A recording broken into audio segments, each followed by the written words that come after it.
bond of 1844 to 92 Constitution, I think some powers have been gradually removed in the name of democracy, which is also well and fine. Anyway, so good morning once again. This is Breakfast Daily. Remember that anything that you want to share with us, you can send it via the hashtag Breakfast Daily. Yes, and the WhatsApp line that is on your screen, 0550-585-832, 0550-585-832. Super. Yeah. Interesting. Livestock. I mentioned it. I don't eat chicken. And everyone who knows me knows I don't eat chicken. Like, I don't eat chicken at all. And every time someone asks me why I don't eat chicken, I say because we import all of our chicken. And my grandma used to call them like akukufunu, you know, because the chicken we bring here are chicken that are the poultry, like they've been dead for so long, you don't even know when the chicken died, and you're consuming something that's not good for you. So I'm thinking I'm smart, right? So I eat beef, I eat goats, because I'm thinking they are groomed locally and they are healthy for me. And then yesterday I found out that we import them too. We import livestock. Yes, it's difficult to find maybe one thing we don't import and here. It's sad. In Ghana. It's so sad. I mean, in one of the papers, they're talking about starting a bonanza for poultry so that we can start consuming local chicken. And I'm like, as much as I love attending these things, is that really the solution to it, right? Because we started this whole, even the previous administration started this whole thing of wear Ghana on Fridays. And you'll find that 99.9% of the things we were, wearing as Ghanaian were actually from China, right? And we've talked about it so many times where it's based on price points. So if one local poultry is going to cost me 40 cedis and I can get a big imported chicken for the same price, I don't have any incentive to consume the local one. And to me, it all tastes the same. I mean, the only difference... no, there's a big difference. No, I mean, maybe for the female tongue. But no. I mean, there's research. There's research being done about even knowing where your food... You let the research say their because you said the female tongue, and I'm sure there are a lot of men out there who won't agree to it. Okay, so still for me. For the Wilberforce tongue. For the Wilberforce tongue. Yeah, it all tastes the same. I mean, the only difference, I think, is the guinea fowl, which would taste different from regular chicken. Okay. But even now, and it's a bit close. It all tastes the same to me. Whether local chicken, foreign chicken, I don't know. It's terrible, actually. If you watch, there's a documentary. Do you know Michael Moore? He's a very big guy who makes documentaries, and he has a documentary on the poultry industry in the US and how some chickens grow overnight, and how it's not even healthy for you to be eating an animal that's grown overnight, because there are certain meals that the poultry is supposed to eat, or if you're talking about a cow, there are certain things they are supposed to eat to be healthy, so that when you're consuming, you also don't get sick as a result of what you're eating. And as a matter of fact, a lot of people have become vegetarians and vegans because they can't guarantee... And some vegetables also grow overnight. Yes, but you can also get organic, right? And in Ghana, we are fortunate enough that some of our farmers don't use GMOs, right? They don't use genetically modified things in their plantation. So I think we need to talk about these things, not from the level of they all taste the same to me, but number one, is it healthy for us? If we're importing things from Burkina Faso, we're importing things from Togo, people are smuggling things in, how can we guarantee that whatever it is I'm eating when I go to the market is actually not going to make me sick? Because we already know we don't have the best healthcare system in the country. So if I get sick, I'm doomed. If we're importing poultry from the US here, the poultry has been dead for so long, and they are subsidized. They are not only bad for me, they're also killing our local poultry industry. Because remember, some of our grandmothers survived off of this. They engaged in poultry farms to pay our parents' school fees. Right? We're always talking about... even currently it's still going. Not even exactly. We're talking about our economy is not diversified enough. But then somebody wakes up today and say, I want to do tie-dye. Someone else, Ghanaian, go import things into the country and sell it for a cheaper price. So you're killing the person's business, right? And we also don't have tariffs on these products. So it's a very complicated topic. Well, I think with the issue of tariffs, I still stand by the point that it's difficult to put tariffs on certain or increase tariffs on certain products that you're importing, because you have a backlash, or there's always a form of reciprocity between the sovereign state, and of course the state that you're importing your goods from. Yes. So if you put tariffs on their products, it makes it difficult for them to export those products into your country. So if they also put tariffs on your products, then you should forget about, because they may be able to afford. Imagine you put, let's say, $5,000 if you're importing, let's say, a vehicle as a flat rate, $5,000. So if they also put a similar amount on, let's say, Kantanka vehicles, we decide to export Kantanka vehicles, and then the receiving state decides to also put $5,000, how easy would it be for the local producer here to pay that amount to export? Well, so there's that reciprocity challenge. In Africa, we rarely export anything except our primary goods, right? So is the world going to decide we're going to put tariffs on gold? Well, you see, let me even use chocolate. Yeah, like let me use chocolate or shea butter as an example. If Ghana and Cote d'Ivoire decides we're going to develop this industry, we're really going to ensure that we clean it up and move volumes to the world. So for 5 years, we are not the world. What is the world going to do to us? They need our cocoa to make their chocolate. But right? you can boast of cocoa because you and Ivory Coast are like the hugest producers in the world. And shea butter, we can do shea butter too. Yes, that's true. But there are a million other products. We don't export that much, though. That's the problem. No, but you can't say that because today we don't export that much. Yes. Let us put tariffs on them today. There's also that, if look beyond the reciprocity by way of importation and exportation tariffs, there's also the issue of relations. Okay. Or even loans. If you say they won't give us loans anymore, that's a perfect example. A few days ago, did the UK minister not come give us like 20 million pounds euros? So? Yes, for Ministry of Trade, actually. Exactly. Yeah. So I'm just saying that we need to be careful about the best solution for a country is to encourage its citizens themselves, not to or to patronize more local goods, and not to take it to the level of blocking foreign goods from coming. It should start from the local consumer. If the local consumer is not demanding for the foreign goods, the importers themselves will just relax on the importation of the goods. If the goods are in the country and people are not buying, there is a low demand for it. Not really. So Nkrumah even struggled with this, where he was very ambitious. He started this industrialization projects, and he found that Ghanaians had a taste for import goods, right? So if the things are imported, they're going to do it. They're going to purchase them, especially if these products are coming at a subsidized rate. So these countries are not only importing things into our country, they're also subsidizing these products so that the prices are cheaper, right? So it's a deliberate thing. So if we can't subsidize our producers to match the price, then our local businesses are doomed. So all I'm saying is, and in Nigeria it worked, right? So what you're saying is true. Nigerians have an acquired taste for their local rice.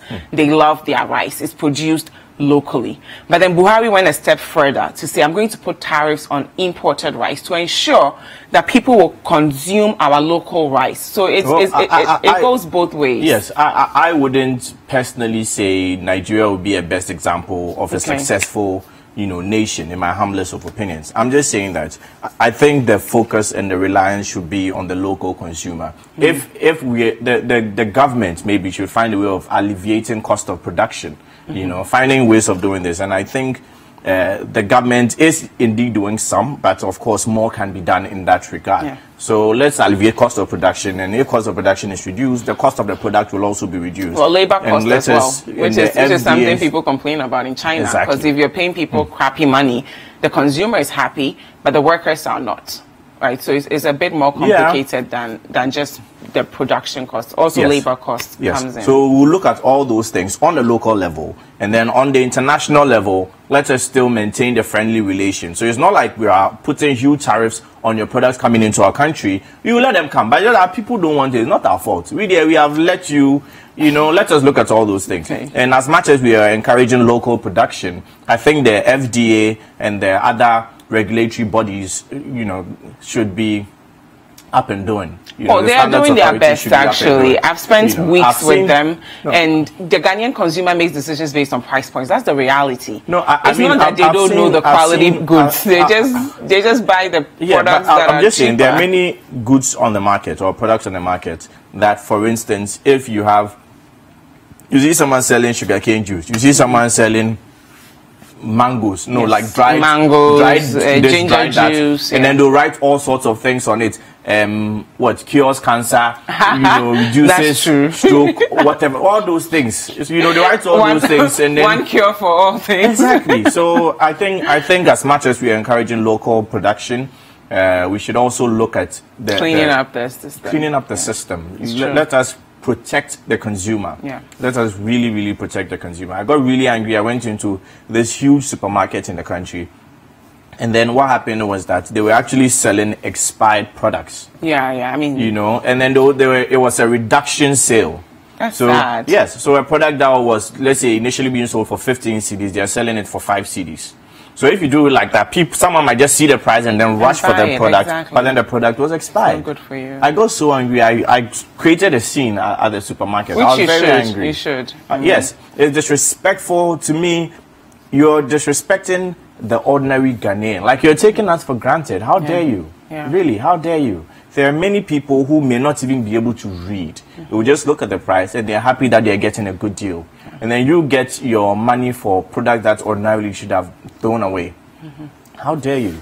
I agree. These things must stop at some point. It really has to stop at some point. But we've talked enough. I think, should we take a look at the video of the importation of the livestock? Very, very important. Let's do that.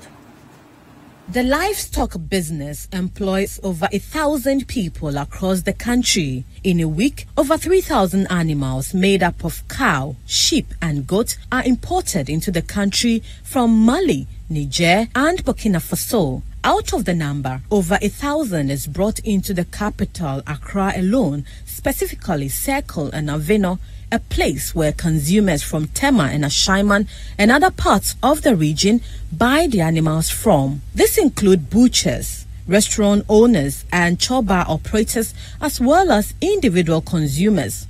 So what accounts for the high importation of livestock into the country? When I go to Burkina Faso now, small goat, how do you call it? Water region. Small goat, if you get a price, you can run away. 2.5, 3 million cities. Well, take how much I would say? If I'm going to myself, if I give loan for people, see, if they give more loan for people, everything will back up. That's why when you go to Burkina Faso, you see a woman having more than 500 sheep and cow. 1,000, old lady. How much we strong men? We can learn to we can learn when I'm Burkina Faso. We got good land, we got everything. Governments come in to help, because let's say I'm in a rented home. Can you rear sheep in that house? No, definitely no. So you have to get somewhere that you can rear it. But if you don't have enough money, how can you rear it? And as we are saying, like saying Burkina and so on, so government used to help them. The dealers who believe their business is key to the survival of the people in the country say they may not be able to meet the high demand for animal products if nothing is done to halt the cedi depreciation. Going to Nigeria, Burkina, Niger, you have to get safer. If the change goes high, then it affects the price of the animal. For the dealers of livestock, the importation of the animals is not the best option. However, due to lack of financial support and the space to rear them, compelled them to travel miles away in order to meet the country's demand. For City News, I am Nana Oyankra. Interesting. See? Interesting. And I was talking about tariffs. I mean, we need to do more. We need to be a bit more deliberate about supporting our local producers. You see, there's also, there's a very salient point that they made over there, that the fact that there is a huge demand for livestock, but then we don't have enough. So we're not supporting them to produce enough. Yes. So I think there are two ways. There's the issue of supporting them, and there's the issue of there's the immediate demand. So supporting them, are they going to, if they're now going to start rearing, let's say, a calf, it's going to take time for the calf to grow. Yes. So it might take some time, let's give, say, 2-3 years. Yeah. But in the interim, there's a demand for something that is not available in the country. So the importation may be necessary. Now, if you put huge tariffs on these, it would affect the cost of this product on the market. Yes.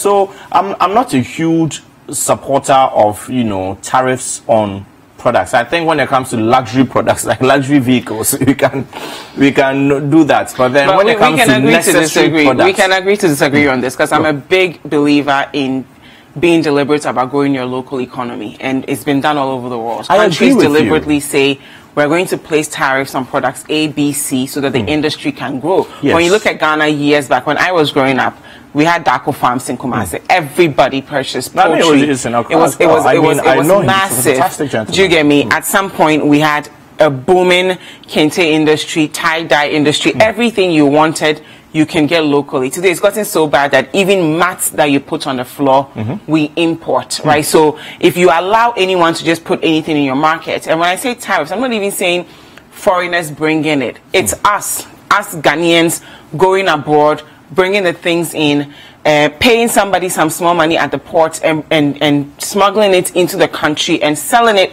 for a price that local businesses can't even compete with. And then we complain when our kids graduate and they can't find jobs because local businesses are dying down. You know, so saying we should support, if you're supporting this, these people who are growing the cows and the sheep and the goats, you're not only doing it for them, it's your own self-interest. So when you talk about a country having its self-interest first, it's not only about going to war or military base, it's about protecting your economy and protecting the people who are actually, you know, engaging in revenue generating activities. It's sad that today we can't even name 10 Ghanaian businesses that have gone global, right? Not only on the continent, but around the world. And there's no reason why we shouldn't. Men's Gold is international. Well, Men's Gold is trying, right? And we should applaud them for at least trying to make that leap. Let the Bank of Ghana fully conclude on that issue before we can jump to applauding them or anything of the sort. But well, my own issue is that for issues of trade reciprocity, let's rather focus on supporting the local industries instead of making trade enemies of our foreign friends. It's not an enemy. I mean, I've mentioned just trade enemies. And I've mentioned, slap you tariffs on me bringing things into your country, you have, you know, on that particular score. But I'm just saying that I really 100% agree that we support local businesses if it's about even interest-free loans. I mean, let's support the local industries, you know, because I believe locally they can do things, and let's also encourage the Ghanaian consumer to, you know, adopt the good taste for local products. Really important. Anyway, so I think on this issue, you agree with one aspect, but you want a further aspect on tariffs. No, I'm also saying, I mean, as far as supporting them, right, it's not enough to say, let's have a bonanza or let's have a bazaar and buy goats and sheep. Let's actually say what goes into producing these products. Do the farmers need more ranches? If they do, let's provide it for them. Poultry farmers, what do they need to groom more chicken? Whatever it is that they need. I like what we're doing with providing fertilizer for the planting for food and jobs, right? That's an amazing initiative to say farmers need X, Y, Z. I was reading some time ago, the government pleading with cocoa farmers, like, please let us cut down the cocoa trees you have and let's build new, let's plant new ones, not build new, let's plant new ones. So when you really go down to it and you understand what's going on, then you say, okay, what's affecting your production capacity? If you can produce 10,000, why are you only producing 100? If you can't get to the 10,000, let's give you what you need to get what you want. Entrepreneurs are doing this all over the place. We have these guys, I'm for Chocho Tractor. They've realized that farmers need tractors, so they are providing tractors for them to do what they need to do. There's Farmer Line that's working with farmers to make good use of the moringa tree. They've seen that there are moringa trees all over the country.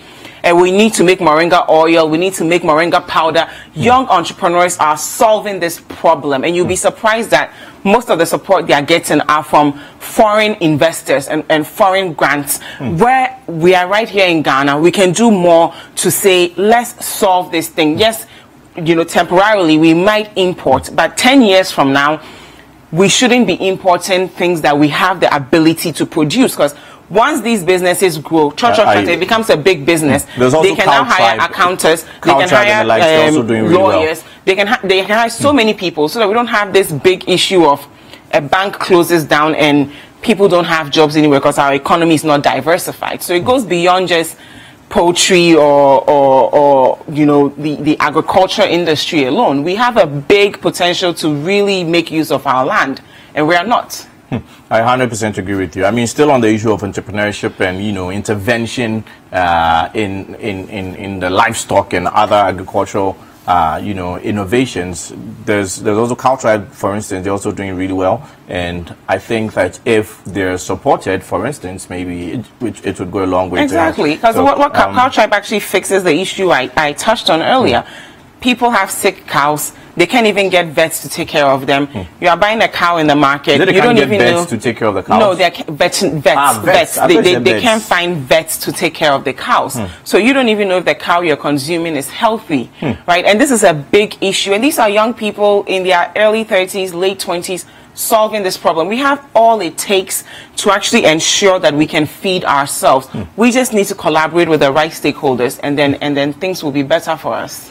Anyway, so bottom line is that we're importing livestock. In case you did not know us again, we are importing livestock, like huge importation of livestock, which I think we can all agree is not the best. And I mean, there's nothing stops the government from subsidizing these people. If we're providing food monies for entrepreneurs, we can say, if people are finding these products too expensive, let's allocate X amount to it, so that when I go to the market, I can actually buy them to a point where I acquire a taste for them. Then eventually I'll prefer them over the foreign things. So I'm just saying, beyond this, we need to be a bit more deliberate about how we are supporting our local industry. It's not enough to host events, and the private sector already does that. We are always doing that. We don't need the public sector to do that for us. It's a good thing that they are doing it, they are supporting us, but let's create policies. Let's do things in the long term that will help our local businesses grow.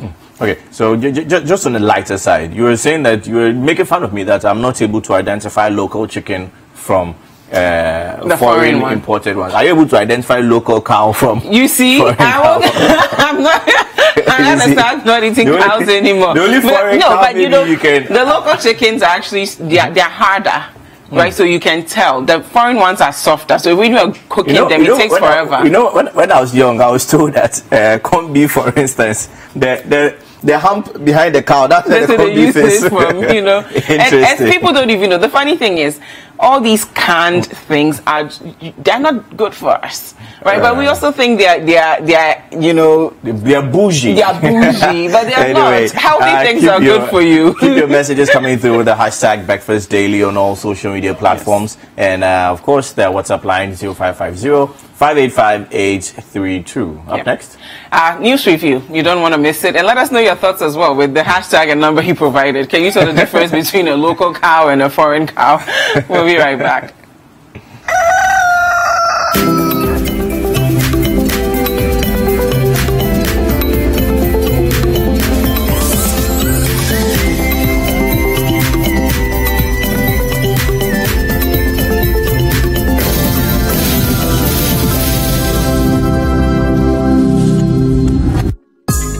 Every Thursday night on City TV, you're welcome to join women from different backgrounds and opinions as they weigh in on your relationship issues.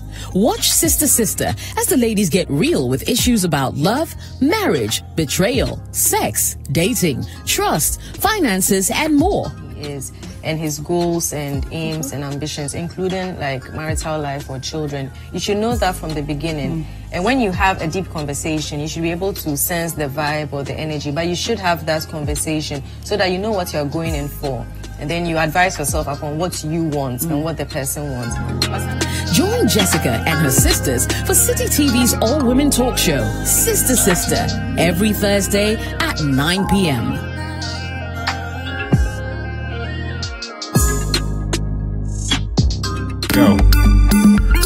Spend 30 minutes every weekday catching up with all the trending social media conversations of the day. If you tweet it, we'll read it. We might just even Skype you. Sometimes I feel You know, when we are all humans. When somebody says something about me, shut up, hey, no, I might want to say something. Yeah. So, but when I say people shouldn't take it like taking things, personal and stuff. I've understood showbiz now, and I really want to work on it like that. 30 minutes is all it takes, so use the hashtag 30minutes on social media to catch our attention. Join the most interactive social media TV show weekdays at 5 p.m. only on City TV.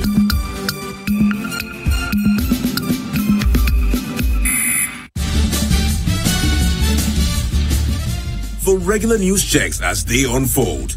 2020 news, all day, all the time. Politics, sports, entertainment, business, and more. 2020 news. We bring you the world in 20 minutes. And that's all the news in 20 minutes.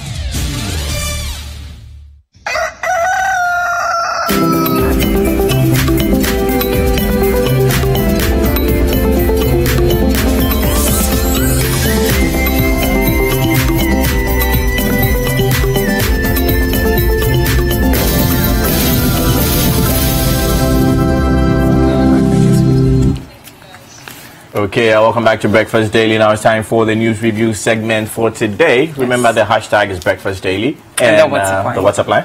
0550-585-832. We'll start with a daily graphic, right? So the daily graphic says, religious bodies to pay taxes. Government leaders agree. That's a good move. You can learn more about that story on page 3. Brexit will not affect UK-Ghana trade. That story is coming from the UK Minister for Africa, Harriet Baldwin, and that story is also on page 16. Finally, mortality rate drops at Komfo Anokye Teaching Hospital.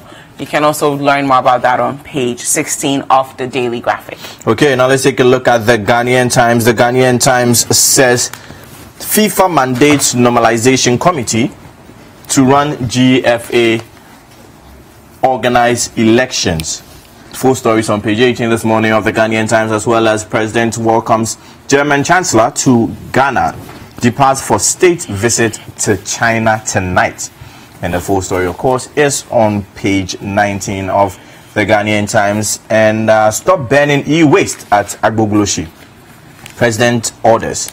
Amongst other things, he made this claim, and we shall be taking a look at this story shortly. Government, clergy agreed to tax churches for commercial activities. So, interesting. We shall also look at the story shortly. Okay, now on to the new crusading guide. Clergy calls on Akufo-Addo, offers prayers for Ghana. You can learn more about that on pages 3 and 10. Don't contest Mahama. Alote Jacob warns Kwesi Botre. And German Chancellor Angela Merkel visits Ghana today. Those are the stories in the New Crusading Guide. Now let's take a look at the Chronicle. The Chronicle says Security Minister abusing office. Lawyer fires protest letter to President on conduct of Brian Echampong over disputed land in Tema. The full story is on pages 2 and 3 of the Chronicle this morning. Also, Kwame Nkrumah did not declare independence. This is coming from Professor Mike Aaron Okwe, the Speaker of Parliament. Kofi Annan arrives on September 10, and also Akufo-Addo flies out to China. In final story here, President convinces religious leaders to accept double track. So very, very interesting conversation there between the president and the clergy and other matters arising. Yeah. And Daily Heritage, let's look at the Daily Heritage. This is what I was telling you about earlier. Bonanza for poultry farmers as government rolls out plans to build processing plants across the country.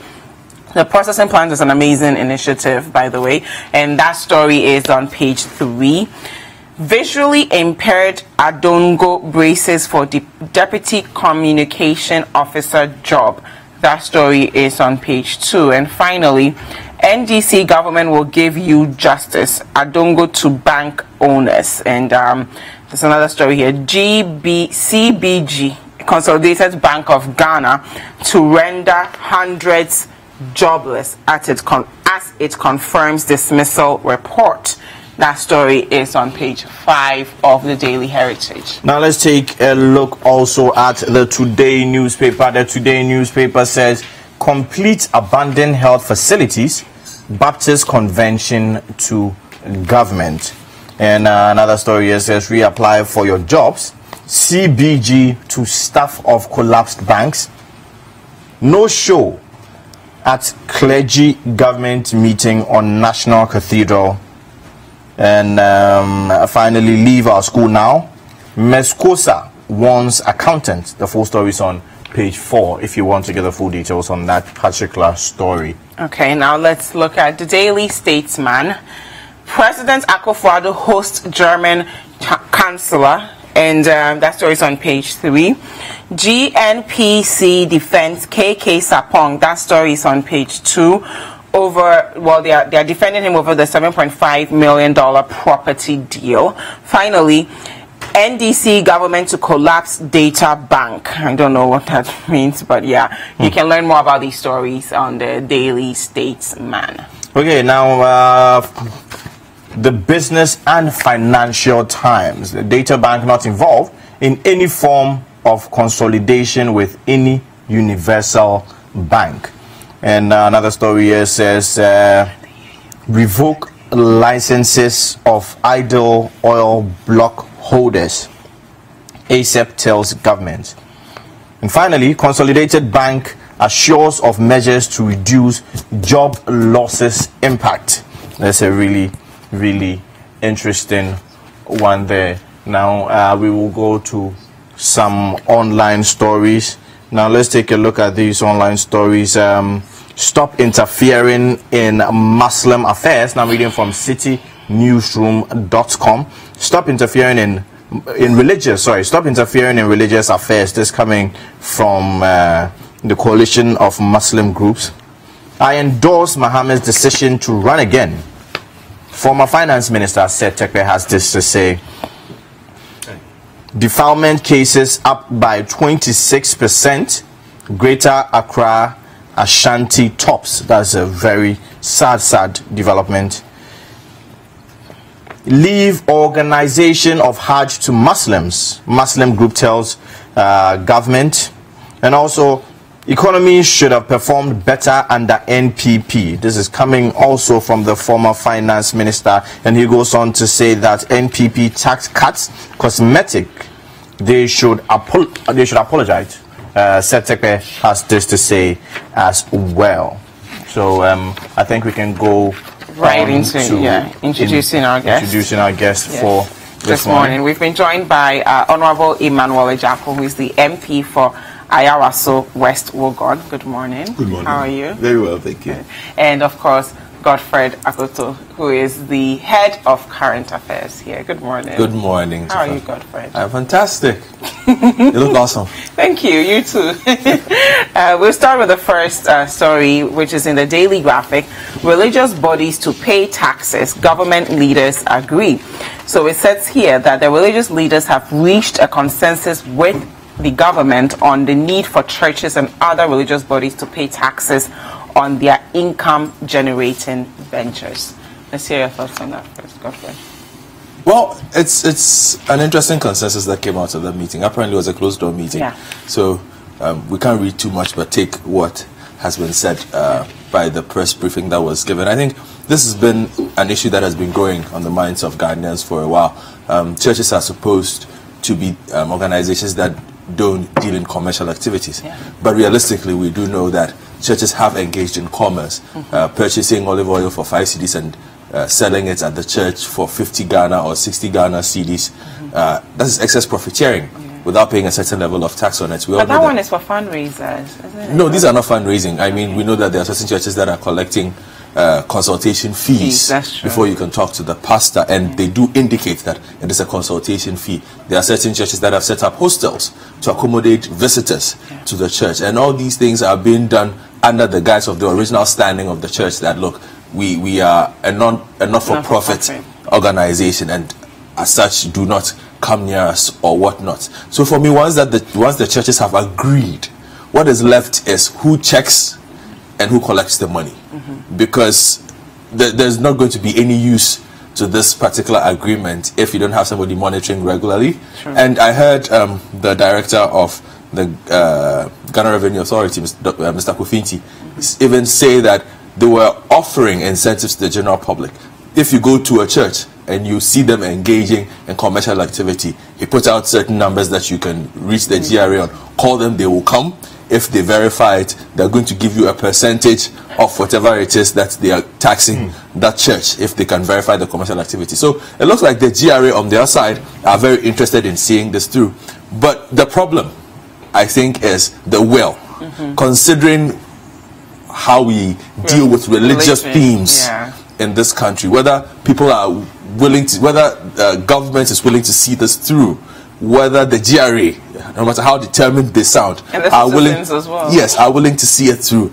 It's a myriad of factors that need to come together to make this a success. But like I said, good news that they've come to a consensus. At least we know we've moved from point A, where they were saying we don't want to hear about this, to point B, where they are saying, okay, we agree we're engaging in commercial activities, so we need to pay taxes to the state. For me, that is an improvement. But Godfred, is it, can you say, let's say you're a pastor and I'm suffering with something, and you tell me that now you have the spirits in this cup here, so it's no longer a cup anymore. So I should pay like 2,000 cedis for it. I needed to solve my problem. So am I now going to report on the pastor for, giving me a spiritual cup? No, I think such an amount. The onus is on the pastor, and I think there's a certain level of integrity also involved in this as well. If you're a pastor, one expects that you have a certain level of moral standards, so you should behave as such. Okay, and I think there's also a bet on that aspect happening. Whether it will work or not, it's another thing. But I don't think we should just shoot it down on the basis of saying, oh, people are bad and whatnot. I think the consensus is a great platform to start from. Okay, thank you. Honorable. Well, thank you for having me this morning. Yes, thank you for being here. Thank you to both of you and to you, sir. I think we haven't seen you in 2 weeks. Yes, yes. Happy to be back here. We're happy to have you. Well, I don't know whether the commercial activities of church-based organizations don't pay any taxes at all. I don't know. I mean, if a church runs a university, I need to be apprised. I think they pay as you earn. They probably would pay. They prepare accounts, and if they are in the P&L, if they have profits, I'm sure they pay some taxes. I need. Well, there's been a confirmation from some churches. So the Catholic Church, the Anglican, Methodist, Presbyterian, ICGC, Action Chapel, Pentecost, these people have confirmed that, they do the pay as you earn for their staff and their ministers as well. So some form of taxation is already being paid to the state by some of the... Okay. I think going forward, what we need to do is, if government and the church, the faith organizations agree that there should be some taxes, what we need to do is to very clearly define the areas. We are sitting here and speculating. Shall we pay tax on holy oil? Shall we pay tax on anointing oil? Shall we pay tax on miracles? Shall we pay tax on all of these things? What I have heard is that there's going to be a unit in the regulatory body that will define. What we need to do is to define exactly what is profit. It is only on profit that you will pay tax everywhere in the world. I think that is the standard. If you can deem something as profit coming from work, then you will have to pay tax. So for me, it is okay. Once there is an agreement, let us define the scope and let us all pay the taxes. But having said this, I want to believe it covers all the faith-based organizations. Anybody who practices some faith, from church through Muslim, through fetish, through everybody who does work and earns a profit must pay tax.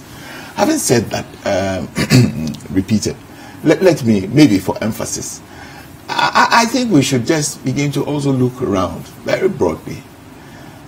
We are a country of 24, almost 30 million. Actually, yeah. The taxpayers here are probably just 1.2 million. Yeah. It is okay for the churches to pay tax. It is okay for the Muslims or the mosques to pay. I think it is okay for the fetish and traditional priests to pay taxes. But we must also begin to interrogate, where are all the other people that work? Everybody must pay tax. I mean, if we will take it to the house of God, then all of us secular people must also begin to. We must look into it. We must not gloss over it. I think it is not fair. I think it is not right that the tax burden on this country is just left on the shoulders of 1.2 million people. And if something goes wrong, we all complain. The roads are not done. The rubbish is not collected. It's not magical. You need people. You need revenues to do all of this. So this is just a little addition I want to yeah. Interesting. Is there something you want to add, Gordon? No. Okay, so let's move to the next topic. I'm reading here from citynewsroom.com. It says, "Stop interfering in religious affairs. Muslim groups tell government." So it says here, the Coalition of Muslim Organizations Ghana has chastised government for its involvement in religious matters in a secular state like Ghana.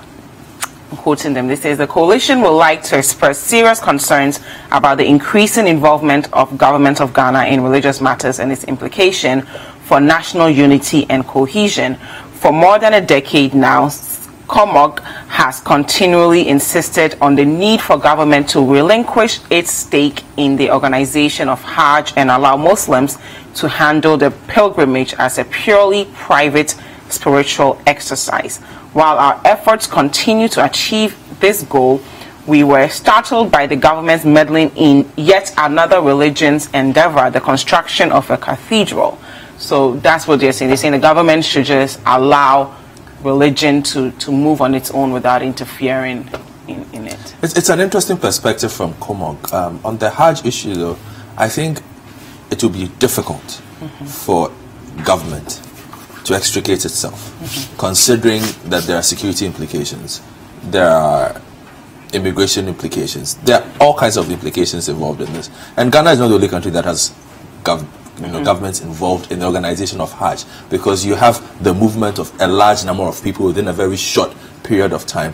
Sometimes there are certain processes that cannot be done without government involvement. If it says that you should allow Muslims to do it as private individuals, look, we might cut in half the number of people who are able to go on a Hajj pilgrimage, not because they cannot afford it, but simply because the procedure might simply be tedious for them.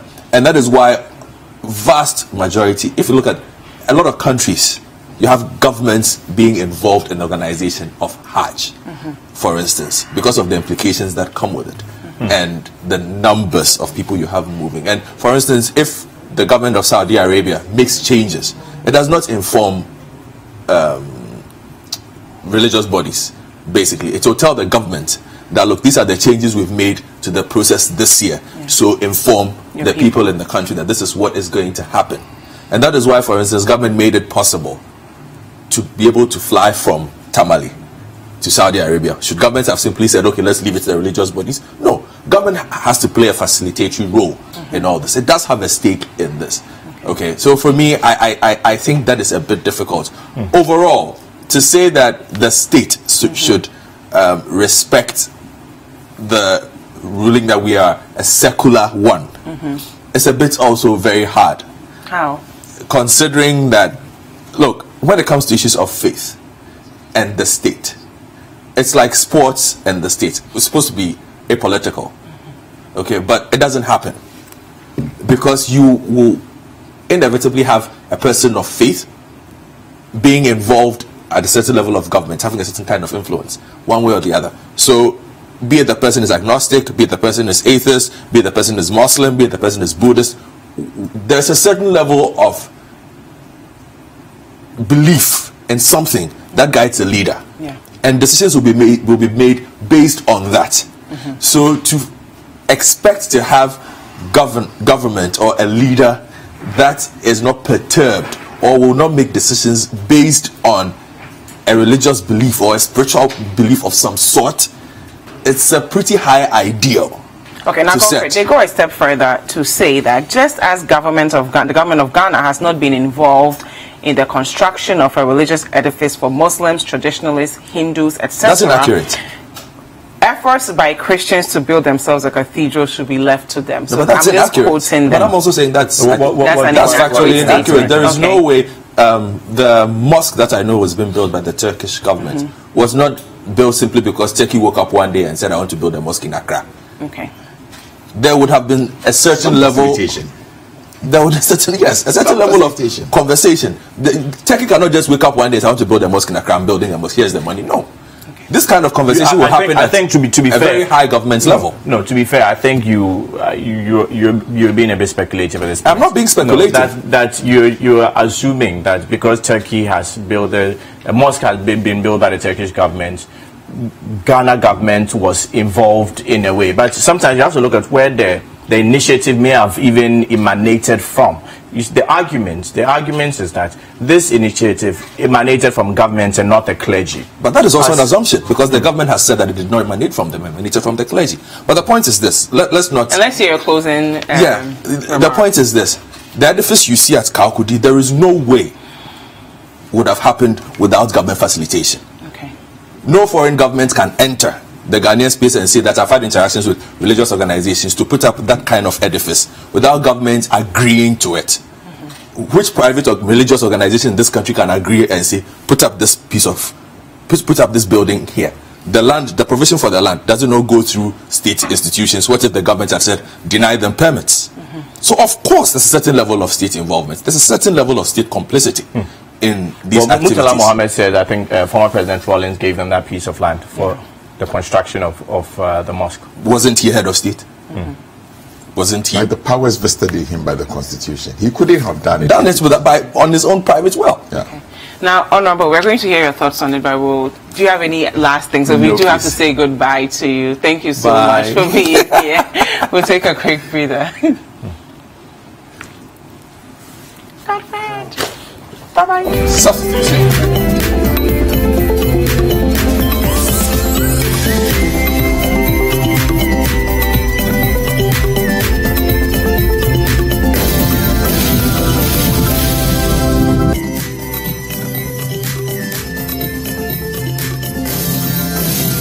Good morning, Ghana. Good morning, world. You're in tune to the Breakfast Daily on CTTV. Stonebwoy SSO. Keep it locked. Don't log off. Bim.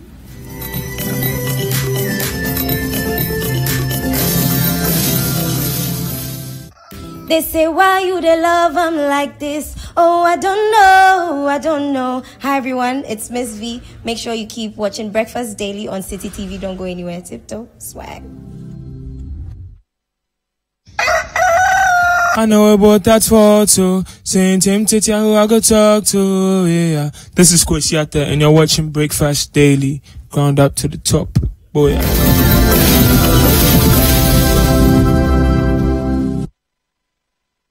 Okay, welcome back. We have been indeed joined by Chairman Adokuka. He's the Greater Accra Regional Chairman of the NDC. Welcome to Breakfast Daily. Thank you. How are you? Lady Chama. But let's continue the conversation, Honorable. Very well. We must set some parameters straight. It is said that we are a secular state. Yes, I agree. I think that even our constitution alludes to it. But the preamble of our constitution alludes to the Almighty God. It says, in the name of the Almighty God, we the people. It sets a certain framework. Have we ever asked, how come some of the constitutional bodies set up, Media Council, Media Commission, okay, when you look at the representation, there's a representative from the Christian Council of Ghana, there's a representative from the Muslim Federation of Muslim Councils, I think there's somebody from the Ahmadiyya Council. It is a pointer to the fact that even though we are a secular state, religion or faith plays a very important role in our day-to-day things we do. I don't know yet. When I was in primary school in Kumasi, we used to have school prayer. I don't know whether we still do those things. I went to a Methodist school. Oh, they did that in my days too, which was not okay. that long ago. I don't know. So sometimes when I hear the things said, I take it with a pinch of salt. I am not too sure, but of course he's even placed. The statement is saying that in the last 10 years, government has interfered. Okay, so it is not even regime specific. It is very broad. I think my previous colleague did some very good analysis of the matter. What we need to do is to look out what is the practice everywhere. What is the practice everywhere? When you have to move 5,000 Muslims in a pilgrimage, let's put aside Ghana. Let's look at the African context. In Nigeria, in Niger, in Mali, in Senegal. How do they do it? I think that there would always be a certain government involvement. I don't know what kind of government involvements they talk about. I know when it has not gone well, sometimes even regimes are blamed. Maybe that is what they say, it is their interference. So it should be left solely for them to organize it. If it is the practice somewhere, we would need to interrogate, does government fund any of these things? We need to find out, does government money go into the operationalization of Hajj? So if they say that government should leave it, then it means that government money should not go into anything. Indeed, in Nigeria, under President Buhari, he was very clear in a statement that has been published and I've seen. I stand for correction if he's been misquoted. I am only quoting something I have read, okay, in the media. I place a caveat. But General Buhari is very clear. He says that pilgrimage is a personal thing. So state must not, if you want to go to Mecca, look for your money and go. If you want to go in Nigeria, you go and find everybody's called JP, Jerusalem Pilgrim. If you want to become a Jerusalem Pilgrim, look for your money and go to Jerusalem. State money should not go into these things. Well, in Ghana, according to Sheikh Arimeal, he says government doesn't pay anything for them. There's their own money that they used to, and also to Murtala Mohammed, not even one cedi from the government. So that's why he disagrees with government's strong involvement in the building of this national cathedral. Well, I don't know about government's strong involvement. I have read, and I believe same to be true. Government has stated clearly, very clearly, that it is providing leadership and it is also providing unencumbered land. Everything else will be provided for by the churches themselves. They will raise money locally, they will raise money internationally. And let's face it, in Accra, some of the most beautiful edifices are church buildings. In Accra. Last weekend I was in Accra. Coming back, I think I took pains to look. In some small village, everybody lives in a hut. But you'll find a very nice mosque. And you'll find a very nice church. In Accra.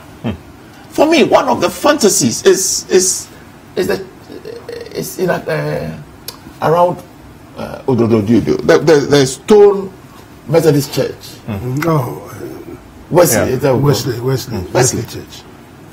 Beautiful building. And it's not just here. I mean, anybody who travels will talk about churches become centers of attraction. I've had opportunity to go to Prague. I hear there are 160 or so churches in that little town. So they have been able to do it over the period. I believe that if the Christian community that make up 70% of the population of this country decide that they will look for money to build a national cathedral, I am certain in my mind, it might take time, but over a period of time, they will be able to do it. Okay, the gentleman. I'll come back to you. Let me just. They say. Let me just. Don't say it. Let me finish. Again, I think that one of the most beautiful pieces of architecture we have in Accra is the national mosque that is. Honorable, respectfully, we do have to take a breath and then we will continue. Is that fine with you? We'll continue. We do have to take a quick break. We are discussing the government's interference with religious activities. We'll take a quick break and then continue the conversation.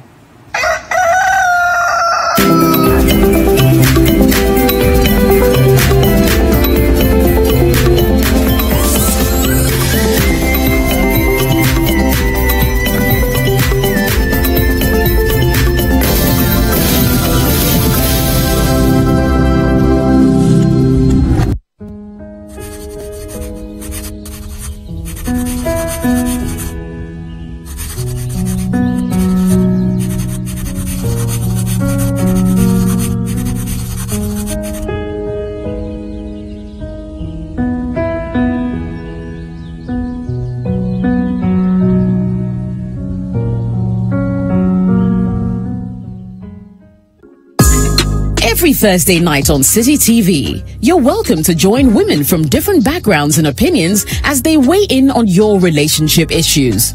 Watch Sister Sister as the ladies get real with issues about love, marriage, betrayal, sex, dating, trust, finances, and more. And his goals and aims and ambitions, including like marital life or children, you should know that from the beginning. And when you have a deep conversation, you should be able to sense the vibe or the energy, but you should have that conversation so that you know what you're going in for. And then you advise yourself upon what you want and what the person wants. Join Jessica and her sisters for City TV's all-women talk show, Sister Sister, every Thursday at 9 p.m.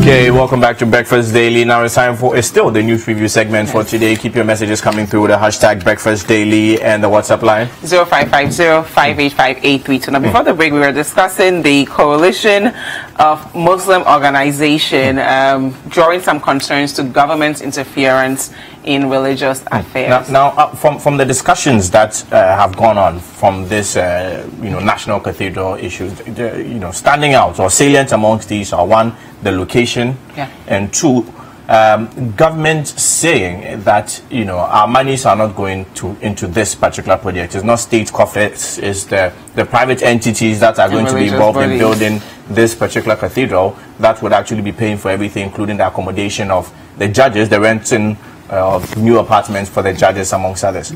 So, but there's also the disagreement, as in, you are not directly financing this, but indirectly, state monies are going into this. You are demolishing buildings that were built by the state, several buildings beyond the 9 judges who may be affected their apartments. There are other buildings on that large stretch of land, including the Judicial Training Institute, amongst others, which would also be destroyed and will have to be built again with state funds. So indirectly, state monies are going into this particular project. Honorable. I have not heard government say that state monies will not go into the preparation. What government has said, it is that it will provide unencumbered land.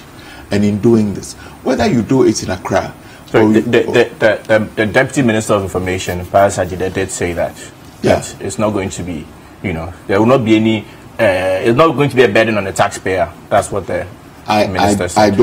I don't know about what the Deputy Minister, but I am saying that assuming in the course of the week I was on a station with somebody and says, but let them go and do it at Krobodumase. That is where I come from. I think he was just taking a shot at me.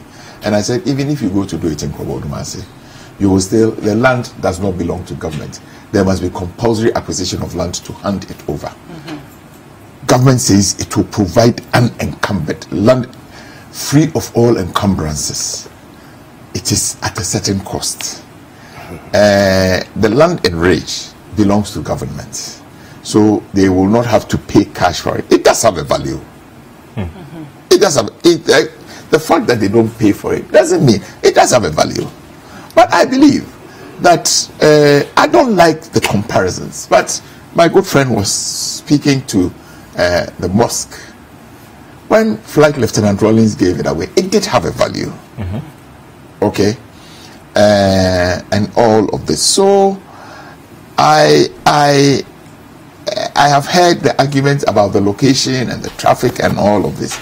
I want to believe that it is not just contrived. I want to believe that people that have done planning have looked into all of this.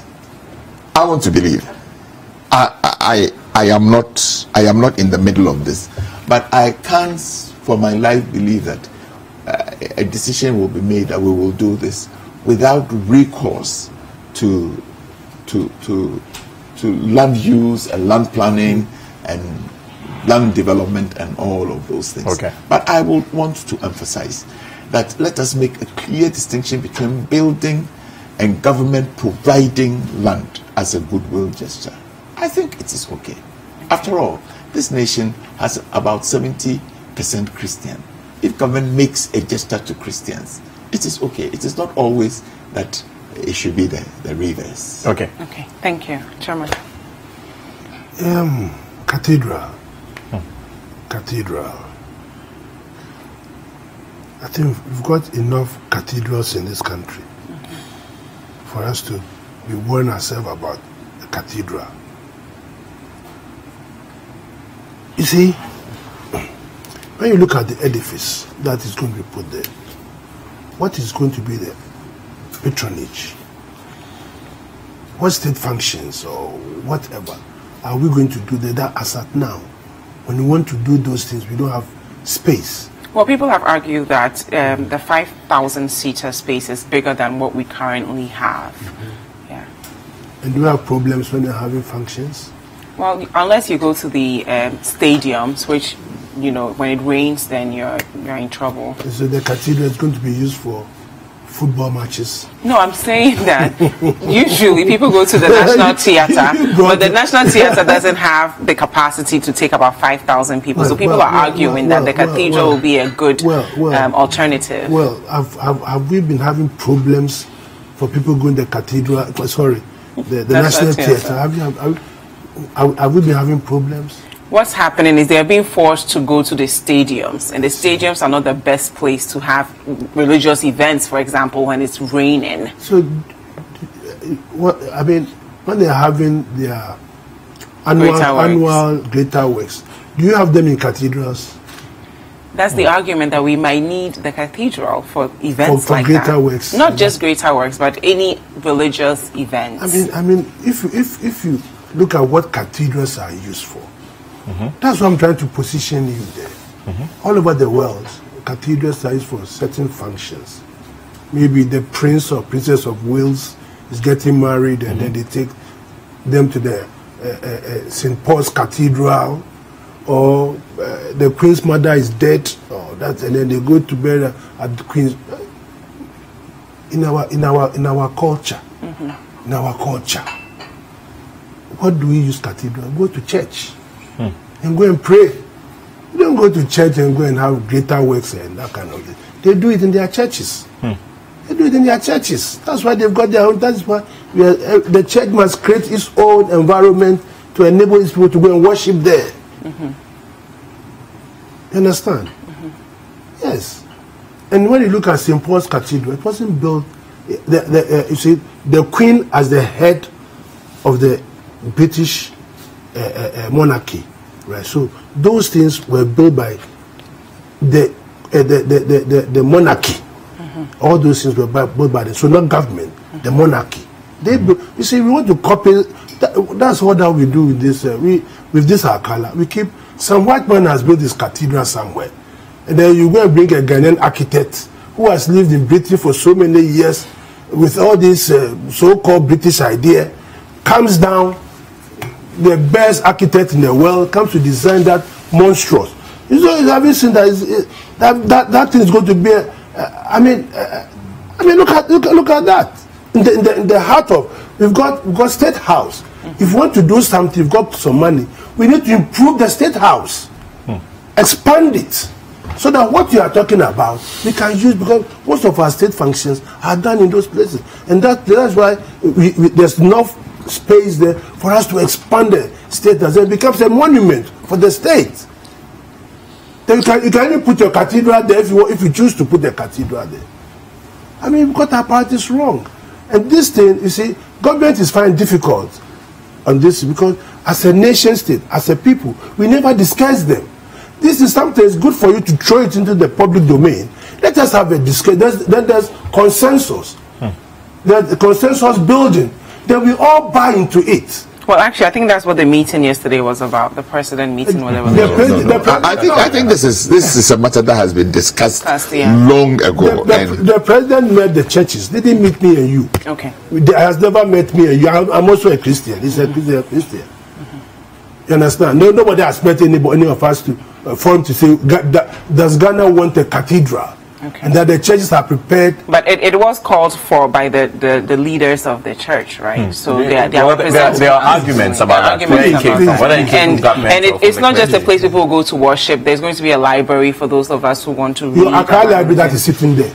Your Accra Library that is sitting there. Okay. When you just go here, you've got the monuments. Look at how it's, and you won't spend money to put that right. But who is spending the money? No, she money is she being bought the spent. question. She said they are going to put the library there. It's being spent. And I said, we've got the party strong because we've got the library sitting there. When I was a kid, that's the library I used to go from classes. I walked there to go, and it's there. It's dying. It's not taxpayers' money. No, I think it's taxpayers' money because even cost of demolition, the building, it's all tax. We are playing ostriches. What are you doing? Nobody is playing ostrich. We are playing ostrich in this Nobody is playing ostrich. I mean, frankly. Let him finish. Briefly. You want me to be brief now? No. Please go on. Please go on. No, it's a serious matter. And now, let me go to another tangent. Talk about location. You want this country to decentralize. Let's assume or accept they want to build a cathedral. Is it not good if we take it outside Accra so that within a couple of years a new settlement takes place around the cathedral?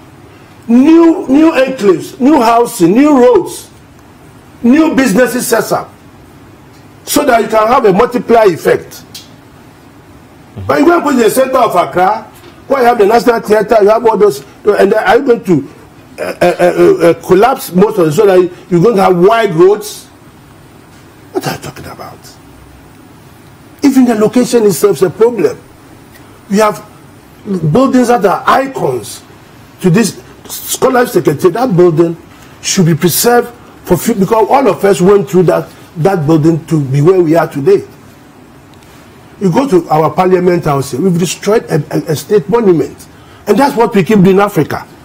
Why is another country? My brother here is talking about the Methodist Church at Palladium, made of, even the cathedral, the Anglican Cathedral. Look at, the British made of stones, and they've been preserved up to date. And things that we should preserve, why we can have there's so much land around, that we go and knock all these things down, pay money for it, spend money building new. I mean, come on. What's happening to us in this country? What is happening to us? Interesting. Because of political expediency? What is happening to us in this country? What is the expediency in this? Wow. What is the expediency in this? I want to re-emphasize, rehash with all the force I can command that this is a church activity. When my church, the Presbyterian Church, makes a decision, Council does it. General Assembly does it. They don't call me to ask me. My understanding is that the churches want something like this. Yeah. Government has decided it will provide some leadership. Just as we were talking about Hajj, it is necessary to provide leadership in some of these things. Let me state that government's position is that we will provide an encumbered land. What has it got to do with the library? What has it got to do? Oh, she said they were going to put library there. Yeah, there's going to be in the design. There will be all of those things. And I think it's commendable to have a Ghanaian architecture also. I have no problem about a Ghanaian architecture. I'm just considered as a country.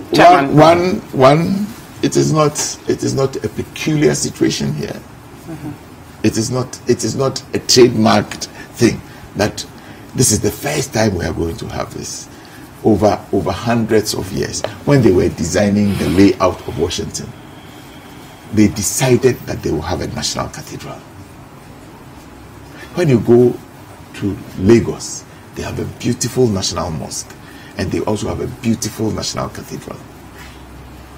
Built, I don't know how they built those ones in Nigeria, but I want to emphasize, just as they are building a very beautiful mosque. For me, it's one of the nice pieces of architecture in Accra with a golden dome, funded by the Muslim community through, I think, a grant from the government of Turkey. I think it is the same. It is not going to be any different. Okay, so let's move on to the next. We are here to believe that because we believe this is government driven, and because the backlash is coming, government is quietly trying to extricate itself from it. The truth must be told, and shouldn't be. The churches. I didn't know when my Methodist church that I go to came, because if we want to build a cathedral, we are waiting for a cathedral. Now, if you go to my church at Asylum Down, we are building another church. If you know it was going to be a cathedral, we will stop building that church. No, I'm coming. And please. If the churches have agreed that henceforth all worship must be done in a cathedral, and I want to build a cathedral, then why is the church bother themselves to be asking us to contribute to keep building churches in our place? Because there's a cathedral that is interdenominational. All of us can get up and go and to the best of my knowledge, it's not like the Christian Council or any such body has come out to say that we wanted this particular thing. We initiated it. Do you know? Have you asked? Go and find out. Come out and tell us. Go and find out. Come out and tell us. Now we are demanding that they should come out and tell us that. I said go and find out. The Christian no. We will find out. We are demanding from the Christian Council to come and tell us by close of business today that they initiated the move to have a cathedral built by all the Christian communities. That's all. And the matter will die. Okay, thank you. So let's just move on to the next story here. It says GNPC defends KK Sapong. The management of the Ghana National Petroleum Corporation has come to the defense of his chief executive officer, KK Sapong, over the transfer of $7.5 million to a company he once worked for, Global Haulage Company Limited, for a purchase of a 6-block residential apartment. According to the board of directors, the GNPC decided to purchase the property instead of renting it, and Dr. KK Sapong was not part of the committee. So let's hear from someone. This country is a very interesting place to live in. You know, will we have said in another jurisdiction with the conflict of interest? Did he express them, even though it was not part of the committee? Did he indicate to the board that those buildings belong to him? Yes, so it says here that the GNPC maintained that there was no conflict of interest because the CEO declared his interest deriving from his past association with the company. The buildings don't belong to him. He worked for a company that owns those buildings. Yeah, so he declared it, and he exempted himself from the process. So they've come out to say that. Should we take Honorable first? Well, Can we place this discussion in context? Yes, please. GNPC has decided that it will move some of the operational activities out of Tema to Takoradi. It is in the process of doing so. In doing so, I believe that they have secured office. I think, I heard, I stand for correction. I think it's the old PTC buildings in Takoradi. Okay. They are moving people from all over to go to Takoradi. It is church knowledge that for any business it is better to own than to rent. Okay, so they need to own some property for people they are moving from here to Takoradi for a certain level of stuff. These are 2-3 bedroom apartments. Okay, I have heard that they looked around and selected a few. The evaluation was done by 2 companies that gave 2 prizes, and they came to a certain point. The board has come up to say that in doing all of this, the CEO was clear and said, in the past I used to work for one of the for Global Haulage, one of the companies that had made an offer, so I will recuse myself. I would want to find out what I thought initially the problem was that he asked that the money should be paid before pre-audit and said do a post-audit after the payments. Otherwise I really and truly don't see what it is. The questions have been raised. I think the appropriate answers have been given. Okay. I don't know. Thank you, You see, Chairman. when you talk about grafts in the system, we gloss over it. I thought GNPC spent that $7.5 million. Was it value for money? Well, according to them, the other company was going to charge 8.2 million. There are 2. They took 2 valuers. Okay. Architectural and engineering services placed it at 7.3. Yes. The other valuer placed it at 8.2. 8.2. Yes. Thank you. Thank you. We for are in that this correction. country. One will ask, just as we are building a cathedral, couldn't we use 7.5 million or less to build their own properties than to go and buy somebody's property and come and tell him it's value for money? Couldn't we? You see, these are the questions that you have to ask. More so when the CEO had one way or the other has got some affiliation. You see, we in Ghana, we've got certain minds. I mean, off record, we can say no Kofi. There's no Kofi there. That is why, I mean, you know. Point of order. Sorry, what's no Kofi? Point of order. Let me finish. Point of order. Let me finish, my brother. Let me finish. Okay. I mean, we are in this country. I mean, let's be honest with us. I pose the question. $7.5 million. $7.5 billion.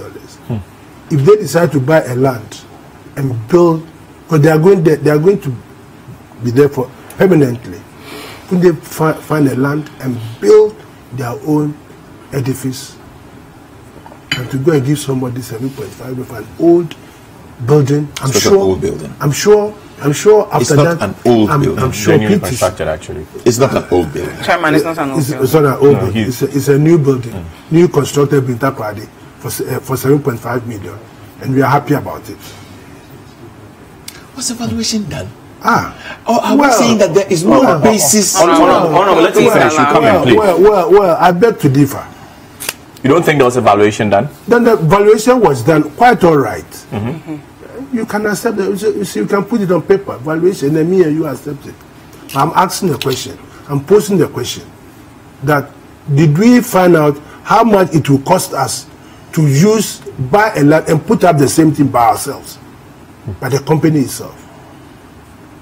Did that crop up? Did that question come? Because you see, if that question is answered, and you come and tell me that it would have cost more than, if we had built it from scratch, it would have cost us more than 7.5 million. And I would tell the value judgment was made that because of that, we have decided that we are going to pay lesser and buy that building. But then if that same money could have been used, a lesser amount have been used to put up the same building. But don't forget that person's profit margins and all those things are inside. Okay. You understand? So if they decide to build it themselves, they have spent less than $7.5 million to do that. What if there was an immediate need for residency? Also, respectfully, that's not the worry that people have. It's just the CEO's affiliation with the company. Okay. Because the CO2 is there, and there's the one who said that there's graft. That's what I'm saying. That's why I would have avoided that situation by saying that, look, I'm not even interested.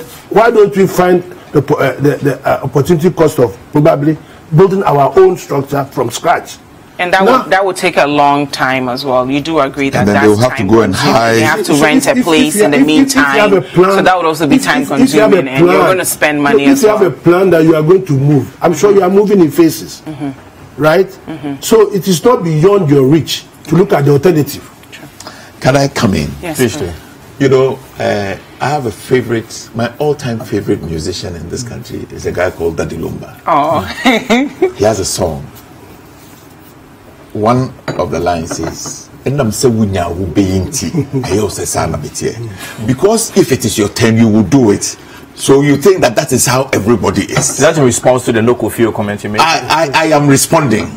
Because as for you, if you will do, you assume that is how all of us are. You see, I was trying to come in on a point of order. You stopped me. Most respectfully, I'll do that. I get amazed. I get surprised when we make it look like this is the first time some things are happening in this country. This is not the first time.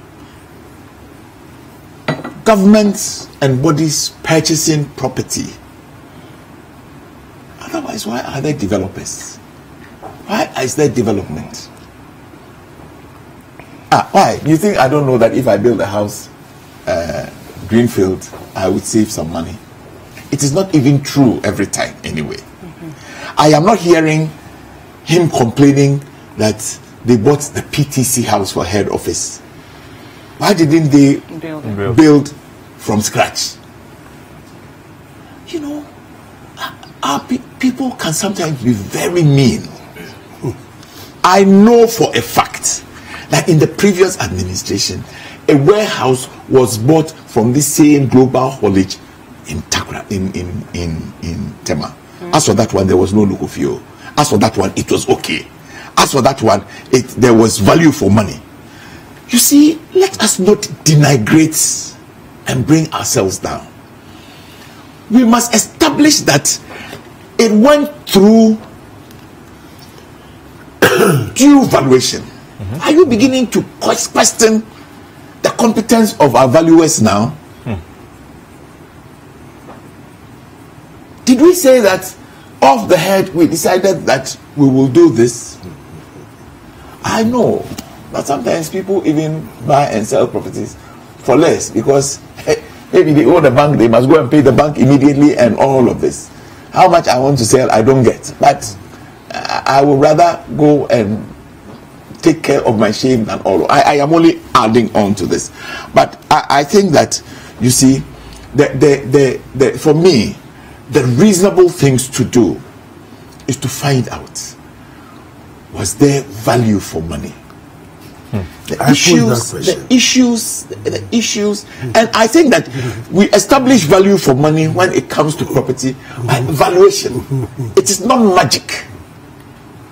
Maybe you should go back there and find out when they why they bought for the head. I think I'm not sure, but I think I heard there's the old PTC buildings in Takoradi.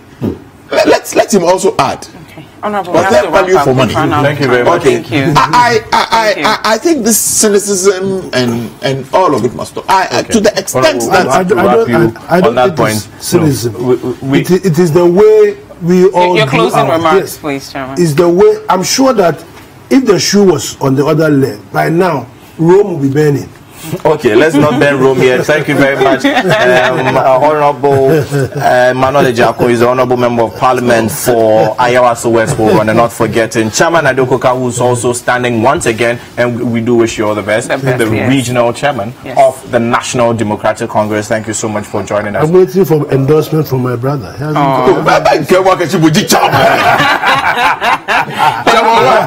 you for being with us. The Breakfast Daily continues, and we're going to talk about some really interesting topics. You don't want to miss it. We'll be right back.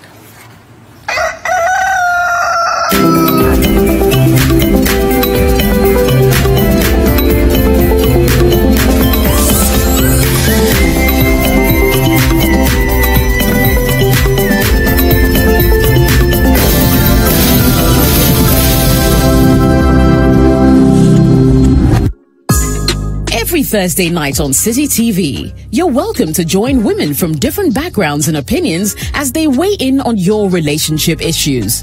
Watch Sister Sister as the ladies get real with issues about love, marriage, betrayal, sex, dating, trust, finances, and more. And his goals and aims and ambitions, including like marital life or children. You should know that from the beginning. And when you have a deep conversation, you should be able to sense the vibe or the energy, but you should have that conversation so that you know what you're going in for. And then you advise yourself upon what you want and what the person wants. Join Jessica and her sisters for City TV's all-women talk show, Sister Sister, every Thursday at 9 p.m.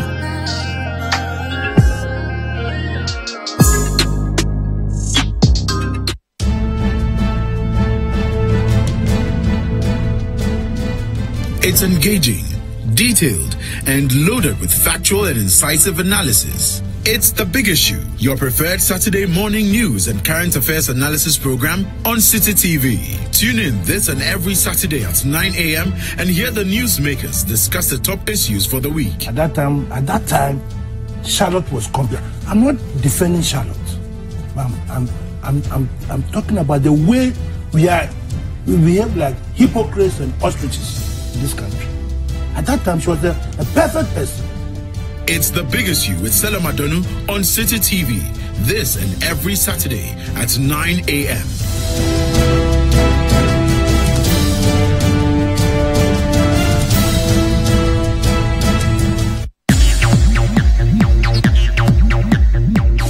Live music, interviews, poetry, and more with your favorite personalities. Be our guest on Saturdays from 2 to 4 p.m. for the most exciting moments on TV.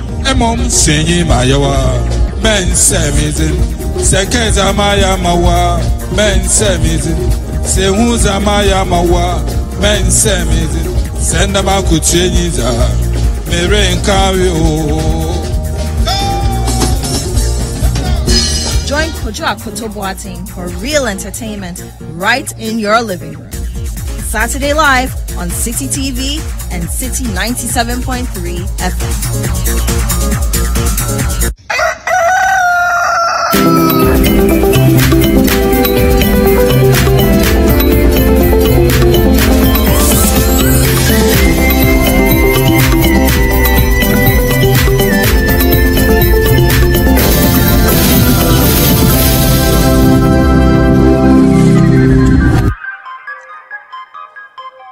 My people, go by the name Star VC. Shout out my London people, back to Ghana, Dana. Let's do this.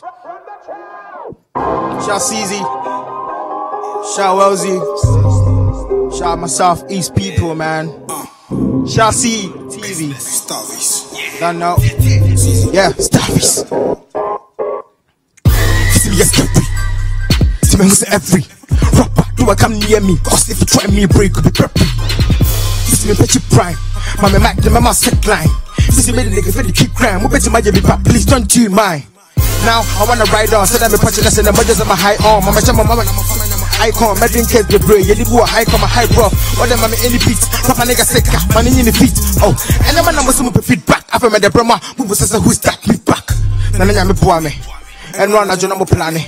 My dad will cry on my time, and maybe no more share, and some more time. Not feeding on my bread. That's a message and I just somebody could say, Ponqua, but I'm naming you, but trap, made a drop on the Shamasia, I'm moving to the tear. Yeah, Mama Mike, I hand him his own. Mama Jenna, because I'm chilling on my throne, and run out to cry, and my name is Lon. Catching us Rome, oh.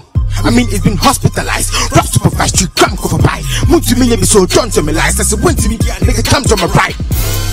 Wait it, see what the boys I'ma hate it. See what the girls I'ma love it. See what the customer I'ma rate this. Man, I'm the rated. See what the boys I'ma, hey. See what the boys I'ma, hey. I'ma rate this. I know. Shout CTV. Shout Gaddafi. Shout CZ. Shout Wellesley. London, let's do this. Ghana. Man, see, no. Still, man, see, nothing. Still, man, on the sea, nothing. Still, man, see, nothing. Still, man, on the sea, no.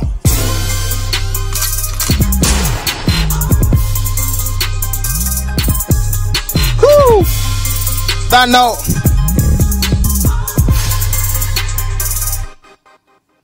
Bless.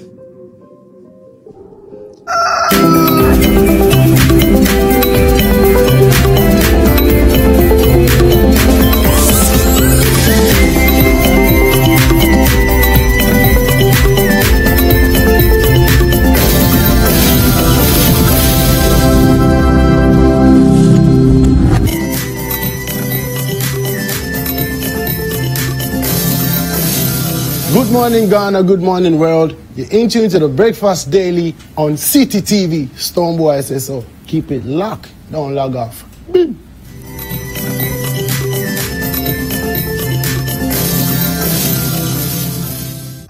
They say, why you they love them like this? Oh, I don't know, I don't know. Hi everyone, it's Miss V. Make sure you keep watching Breakfast Daily on City TV. Don't go anywhere. Tiptoe swag. I know about that photo. Saying Tim Titia who I go talk to. Yeah. This is Kwesiata and you're watching Breakfast Daily. Ground up to the top. Boy.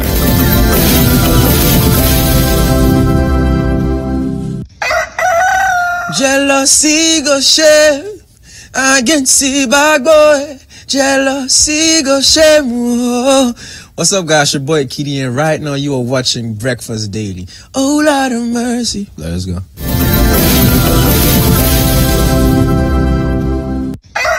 My name is Juliet Yahasantua Asante. Keep watching Breakfast Daily on City TV.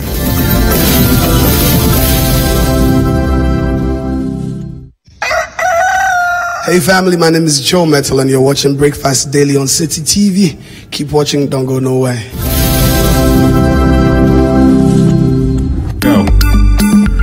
Spend 30 minutes every weekday catching up with all the trending social media conversations of the day.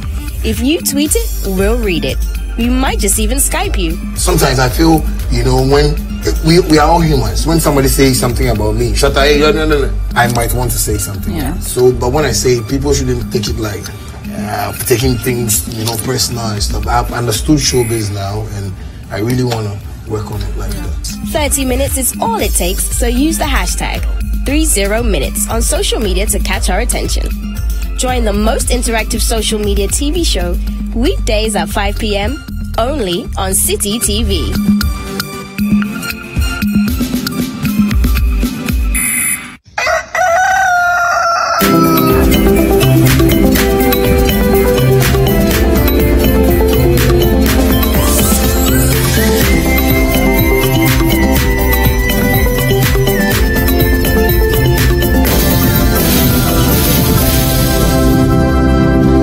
Welcome back. This is Breakfast Daily on City TV. Thank you so much for spending your Thursday morning with us. Now we're going to discuss autoimmune disease. We have a rheumatologist in the building who is going to help us understand exactly what it is, a physician and a physician specialist and a rheumatologist who is going to help us understand it. But before I introduce her, let me tell you a bit about the disease. An autoimmune disease is a condition in which your immune system mistakenly attacks your body. The immune system normally guards against germs and bacteria and viruses as well. When it senses these foreign invaders, it sends out an army of fighters to attack the invaders. Normally, the immune system can tell the difference between a foreign cell and your own cell. In an autoimmune disease, the immune system mistakes the part of your body, like your joints or your skin, as foreign. It releases proteins called antibodies that attacks healthy cells. Some autoimmune diseases targets only one organ. Type 1 diabetes damages the pancreas and other diseases. So we're going to learn a bit more about it. And let me just introduce our guest today. She's my namesake, Jifa Day. Jifa is a physician specialist and a rheumatologist. She's also a lecturer at the School of Medicine and Dentistry at the Kolebu Teaching Hospital and a director of the Rheumatology Initiative Ghana. Good morning, Jifa. Good morning, Jifa. How are you? Thank you. Now, tell us a bit about this disease. Okay. So, as you rightly framed it at the beginning, so autoimmune diseases are diseases in which your immune system basically turns against itself and starts to fight it. Your immune system is your body's defense, so it's the soldiers of the body. It's been designed in such a way by God that it's programmed to attack any foreign agent until it has destroyed it. So whatever foreign agent comes, which comes in the form of, let's say, pneumonias, your malarias, your immune system is basically designed that once it sees it's foreign, it will attack it until it's destroyed. Now, somehow, the body gets confused. We are not sure exactly how that happens. We'll talk about how it happens a bit later, hopefully. But the body gets confused, and then it starts mistakenly seeing parts of itself as being foreign. And as you recall that it's programmed to attack until it destroys, if it decides that your normal part of your body is foreign, that means it's going to attack it until it destroys it.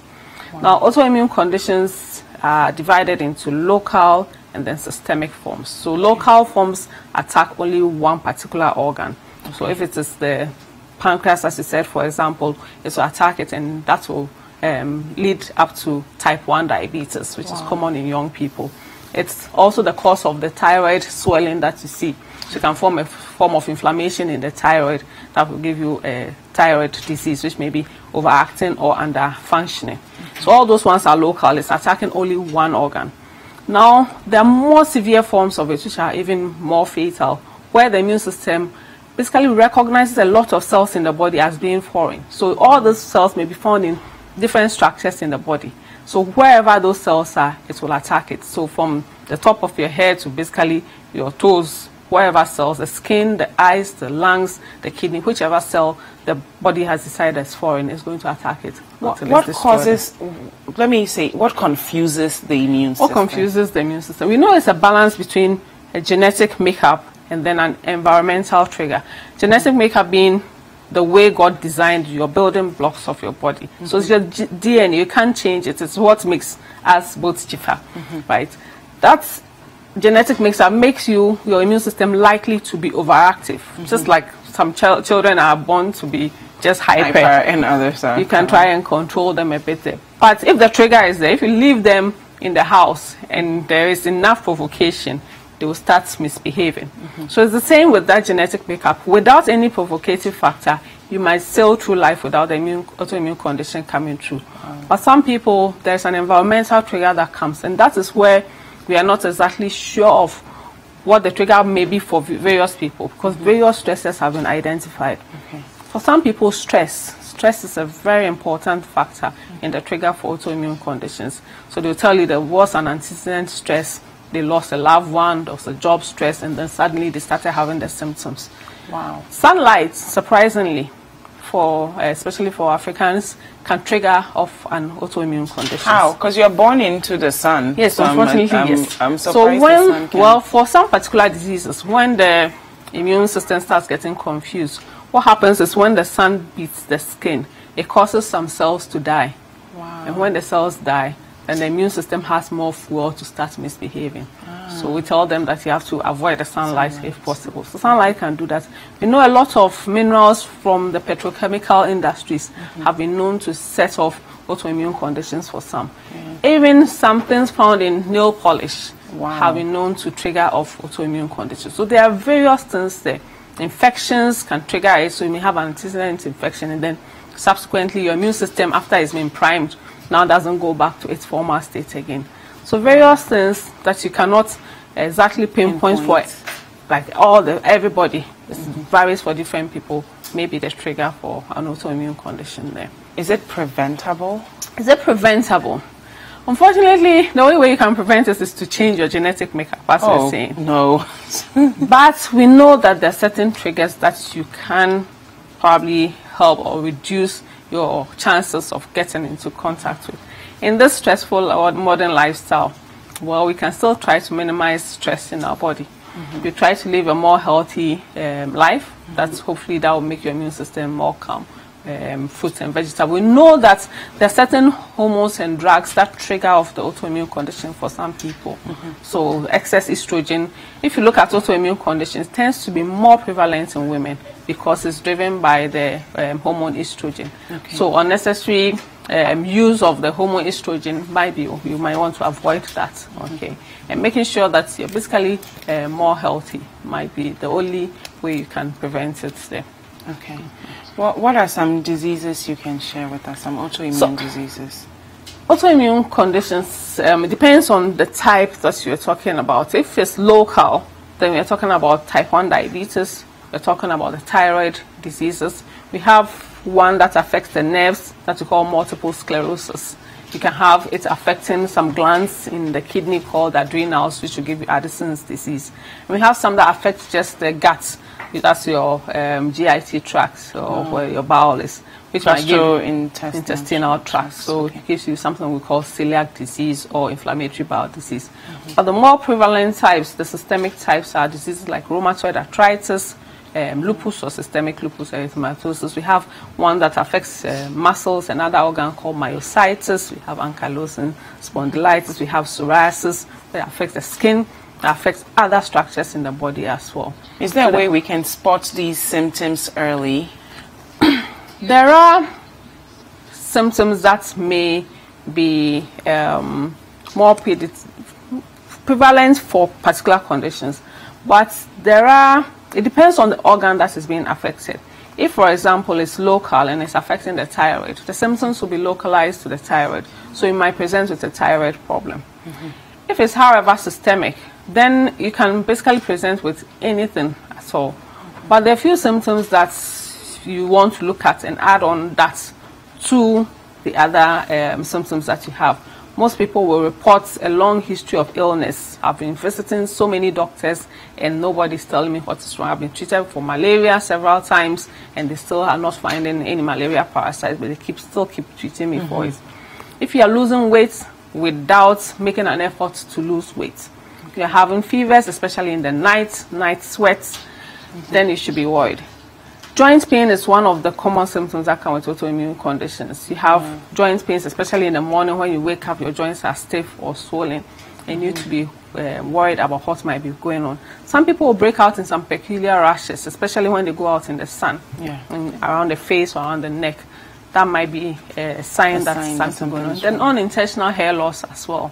If your hair is falling off without you. So if you add all those symptoms and to other organs being involved, like you have some of the symptoms, and let's say it's affecting your lungs, you may be presenting with difficulty in breathing. A young person, you shouldn't have that. Then you should be worried. A lady who is having recurrent miscarriages for no particular reason, and you're having some of the symptoms in addition, there might be an autoimmune trigger. So it's more prevalent than we think it is there. Okay, so we'll continue the conversation, but we do have images for you guys to really put what we are saying into context. Viewer discretion advised, but let's take a look at some of the diseases that we are discussing in relations to the autoimmune disease. So this is what you're... So this is someone who is losing hair, so we call it alopecia. So it can come with just diffuse loss of hair, or sometimes it comes with a rash, so it becomes scarred. Then the hair will not grow back in that. So when you see something like this, don't take it for granted. Don't take it for granted you're going to buy some local no medicine in the market. If there's no trigger for it, then you need to make sure that it's not an infection. Otherwise, then it might be an autoimmune cause that might be triggering it. Okay. Yeah. This is an X-ray showing someone whose heart has been enlarged because fluid has collected around the heart. Wow. So in autoimmune conditions, the inflammation causes excess fluid to build up around structures. It can be in the lungs, in the tummy, or around the lungs. So around the heart. So if someone presents with this, the person might think the heart is enlarged or end up at the cardiothoracic unit, and they might think, oh, it's just a heart problem. But the underlying cause is the immune system that is attacking the coverings around the heart and causing it to get enlarged. Okay.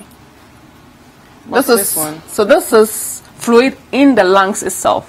So the same thing as what happened to the heart, it can do the same thing inside the lungs itself. So here, this image, if we could just keep it on. The white part where you're seeing it's a concave white background, that is just fluid that has collected in the lungs because of the inflammation from the immune system. So it's not an infection, it's not blood, it's just inflammation from the immune system that is attacking the lungs. Sometimes it can cause fluid to build. Sometimes what it does is it causes what we call fibrosis. It causes stiffening of the lungs. So you might not notice anything by the time you realize you are breathless and the lung has basically scarred and shrunk, and then your breathing capacity is reduced there because of the immune system as well. And I think we saw, yes. That's seal, right? I think yes, so this is seal, definitely. Everybody recognizes. So seal has an autoimmune condition called lupus. So it causes scarring of the skin of the face. Okay, so there are the other pictures are showing the various type of inflammatory rashes that can come with lupus. And I think Toni Braxton also has lupus. But hers is not on her face. No, so not everybody shows the same particular symptoms. Okay. So you might not necessarily see the rash for all people. But she has severe involvement. Since we are talking famous people, Nick Cannon has lupus as well. Wow. His own is affecting his kidney. You can't see anything on his face, but his kidney is involved. And I think the singer Selena Gomez also has kidney involvement and has to have a kidney transplant as well. Yes, yeah.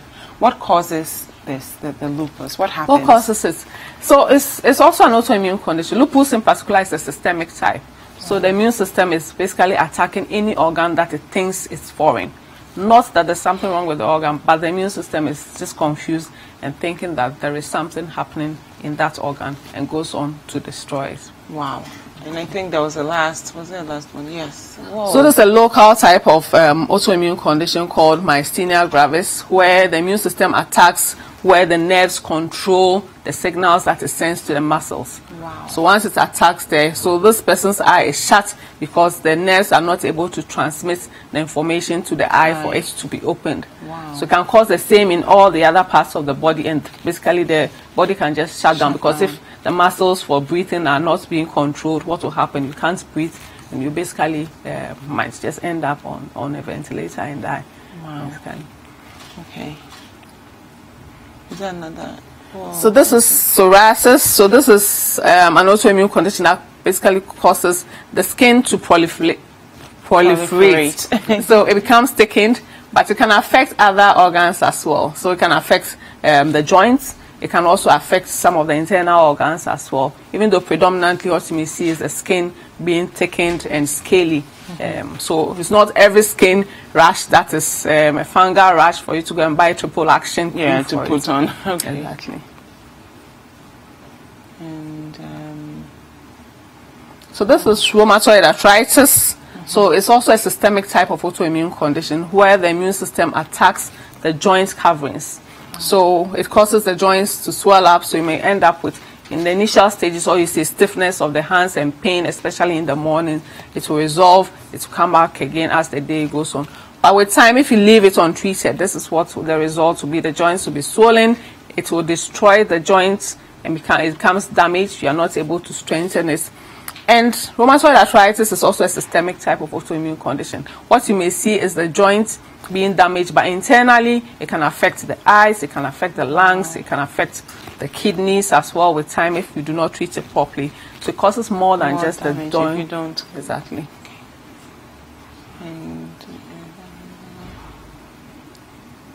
So this is an early type of rheumatoid arthritis. You can see the swelling at the knuckle area. So if you're experiencing this at home, this isn't something to take for granted then? If you have pain in the joint with swelling, it is not something to leave alone. Okay. If you have pain once in a while, it may come and stop. But if you have malaria, you may have joint pain even, because that's the natural response to things. But it shouldn't last beyond 6 weeks. Okay. If something is lasting beyond that, then you should go and find out what is wrong. So this is the thyroid gland being enlarged or inflamed because of the immune system.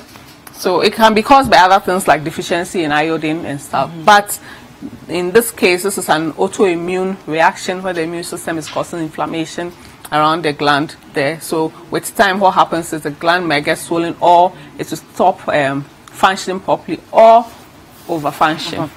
Okay, and then give you the symptoms related to that. This is vitiligo. So where the autoimmune condition attacks the skin pigmentation.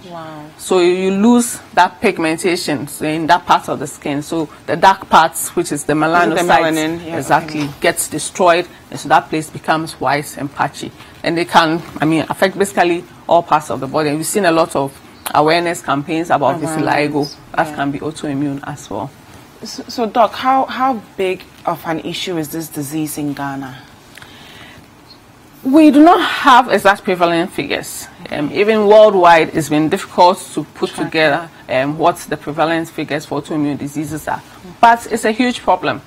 If you take all diseases together and take autoimmune conditions as an entity in totality, they are more prevalent than all the diseases that you know about. If you take HIV, cancer, leukemia, sickle cell, you've heard about all those things.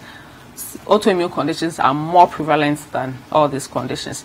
If you take a population, the prevalence worldwide is estimated to be between 9 to 21% of the population would have an autoimmune condition. That means 1 in 5 people would have an autoimmune condition. It might not necessarily be manifest yet, but with time you may have some. And the thing is, they are so diverse, so you might not necessarily know which one may be there at once. Some people even are attributing certain diseases like Parkinson's, infertility to autoimmune conditions there. So they are the only diseases that are becoming more prevalent as we go on. Other diseases, because of awareness campaigns, because of lifestyle measures like diabetes and hypertension, prevalence may be going down. But autoimmune conditions, the prevalence is increasing by 5 to 7% yearly across the world. So why aren't we talking about it?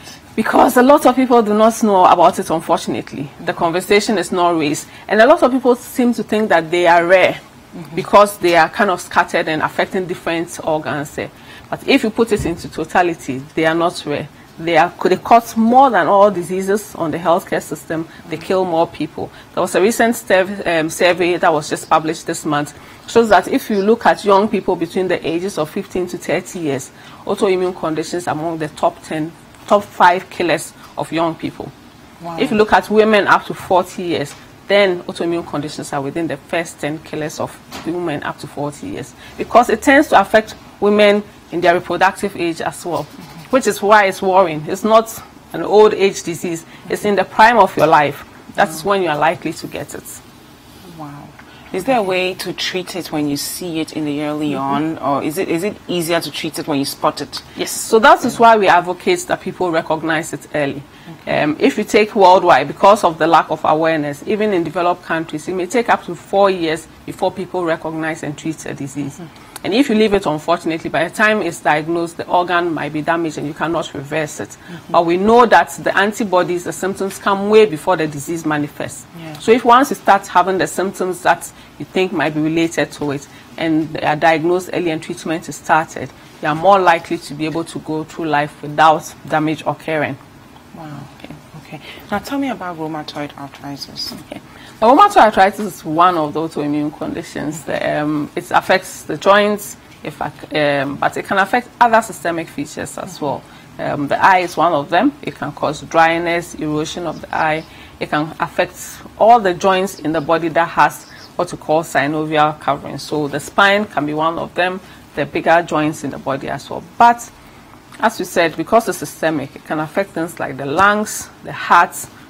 In time, if the inflammation is left uncontrolled, it can destroy even your kidneys as well. So let's see the heart. If something is wrong with my heart, how would I know, right? Because I mean, if it's in my hand, yeah, I can see, like it's visible. But if it happens internally, that is what symptoms can you spot? That's what makes autoimmune conditions a bit difficult, because you are going to present like someone who has a heart disease, shortness of breath, okay, palpitations, chest pain. If it's acute and it's causing inflammation around the heart, what you might experience is pain when you breathe in or pain when you lie down, because the covering around the heart is raw, so it gives you pain. Then with time, as it's caused the heart to get tired, then you're going to have swelling of the feet. When you lie down, you can't breathe properly because the heart is tired. When you do any minimal exertional activity, you get exhausted. Those are the signs that the heart is tired. And so that means there must be some heart disease going on there. Wow. Okay, but as far as, the joints we are fine, but the kidney, how do you... So kidney would also manifest as someone who has a kidney problem. So in the initial stages of kidney problem, you might not see anything. By the time you realize what you have is damage to the kidney, then you start having things like high blood pressure, your feet swell up, even when you haven't done much, because most of the time with those who do a lot of activity during the day, you find that your feet swell up at the end of the day. That is usually would resolve in the morning. Those are not signs of kidney disease. Swelling of the face in the morning, that resolves as you walk about there. Then you notice your urine may get a bit more foamy or frothy. That's a sign that you may be excreting more protein from the kidney. That's an early sign of kidney disease that you should take seriously. If you notice any blood in your urine, that is a sign of inflammation in the kidney as well. So those might be some of the early signs you pick. But most of the time, if we want to pick it early, it depends on you picking the disease condition early, so that then the doctor will screen you for the kidney disease. Because if you wait till all those symptoms come, swelling of the face and the blood pressure going, that means the kidney has been damaged already, and you cannot reverse that as well. Now, I know you said it's not necessarily preventable, but is there a way we can decrease the probability of getting these autoimmune diseases? We can't prevent it, but we can manage it, like any other chronic condition. Okay, so being diagnosed with this, you can manage the condition properly. We do not necessarily go around screening people for it like we do for diabetes, because some of these antibodies, which are the things the body produces as a sign that there's inflammation in the body, can come way before the disease condition manifests itself. And so if you go screening 10 years, you know that you have this antibody, you might just be stressing yourself. You will die before your time. So what we say is, what you need to know is, am I having symptoms that are unusual, which are being persistent? If I go to my doctor, can I ask, I've heard about this autoimmune condition, is it possible that I have it? So that then you are screened early, because now you have symptoms. And then the likelihood that it has affected any organ is less. Then that would mean that less damage will be done to you. But if we wait until it's manifesting with really severe symptoms, then that means the organ has already been affected or damaged, and then that is not so good. Okay. Now let's delve a bit into lupus. What happens exactly? Lupus is also a type of autoimmune condition, a systemic type, where it affects all parts of the body. The worrying thing about lupus is it tends to prefer young people. It tends to prefer African Americans or people of African descent. It tends to prefer women as well. And it's one of the more severe autoimmune diseases because it tends to be really aggressive.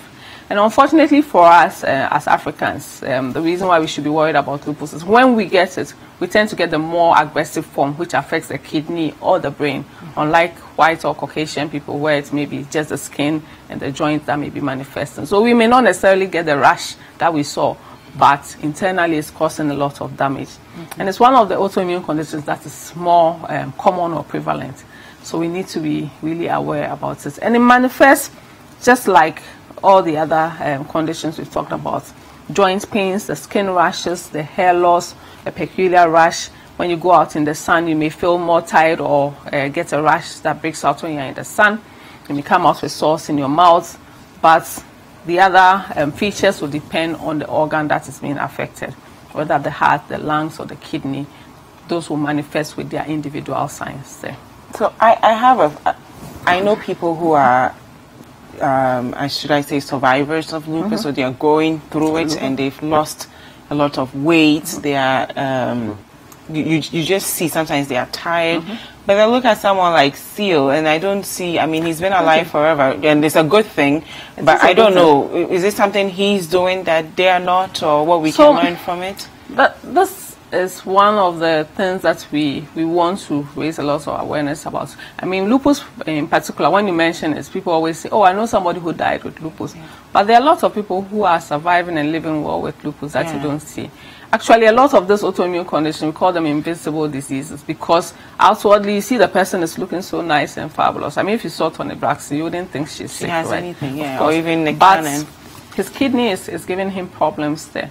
So it depends on who is managing. In the initial stages, the body would be, you are losing weight, you look really ill. But if it's well managed, which we can manage properly, then people tend to do well.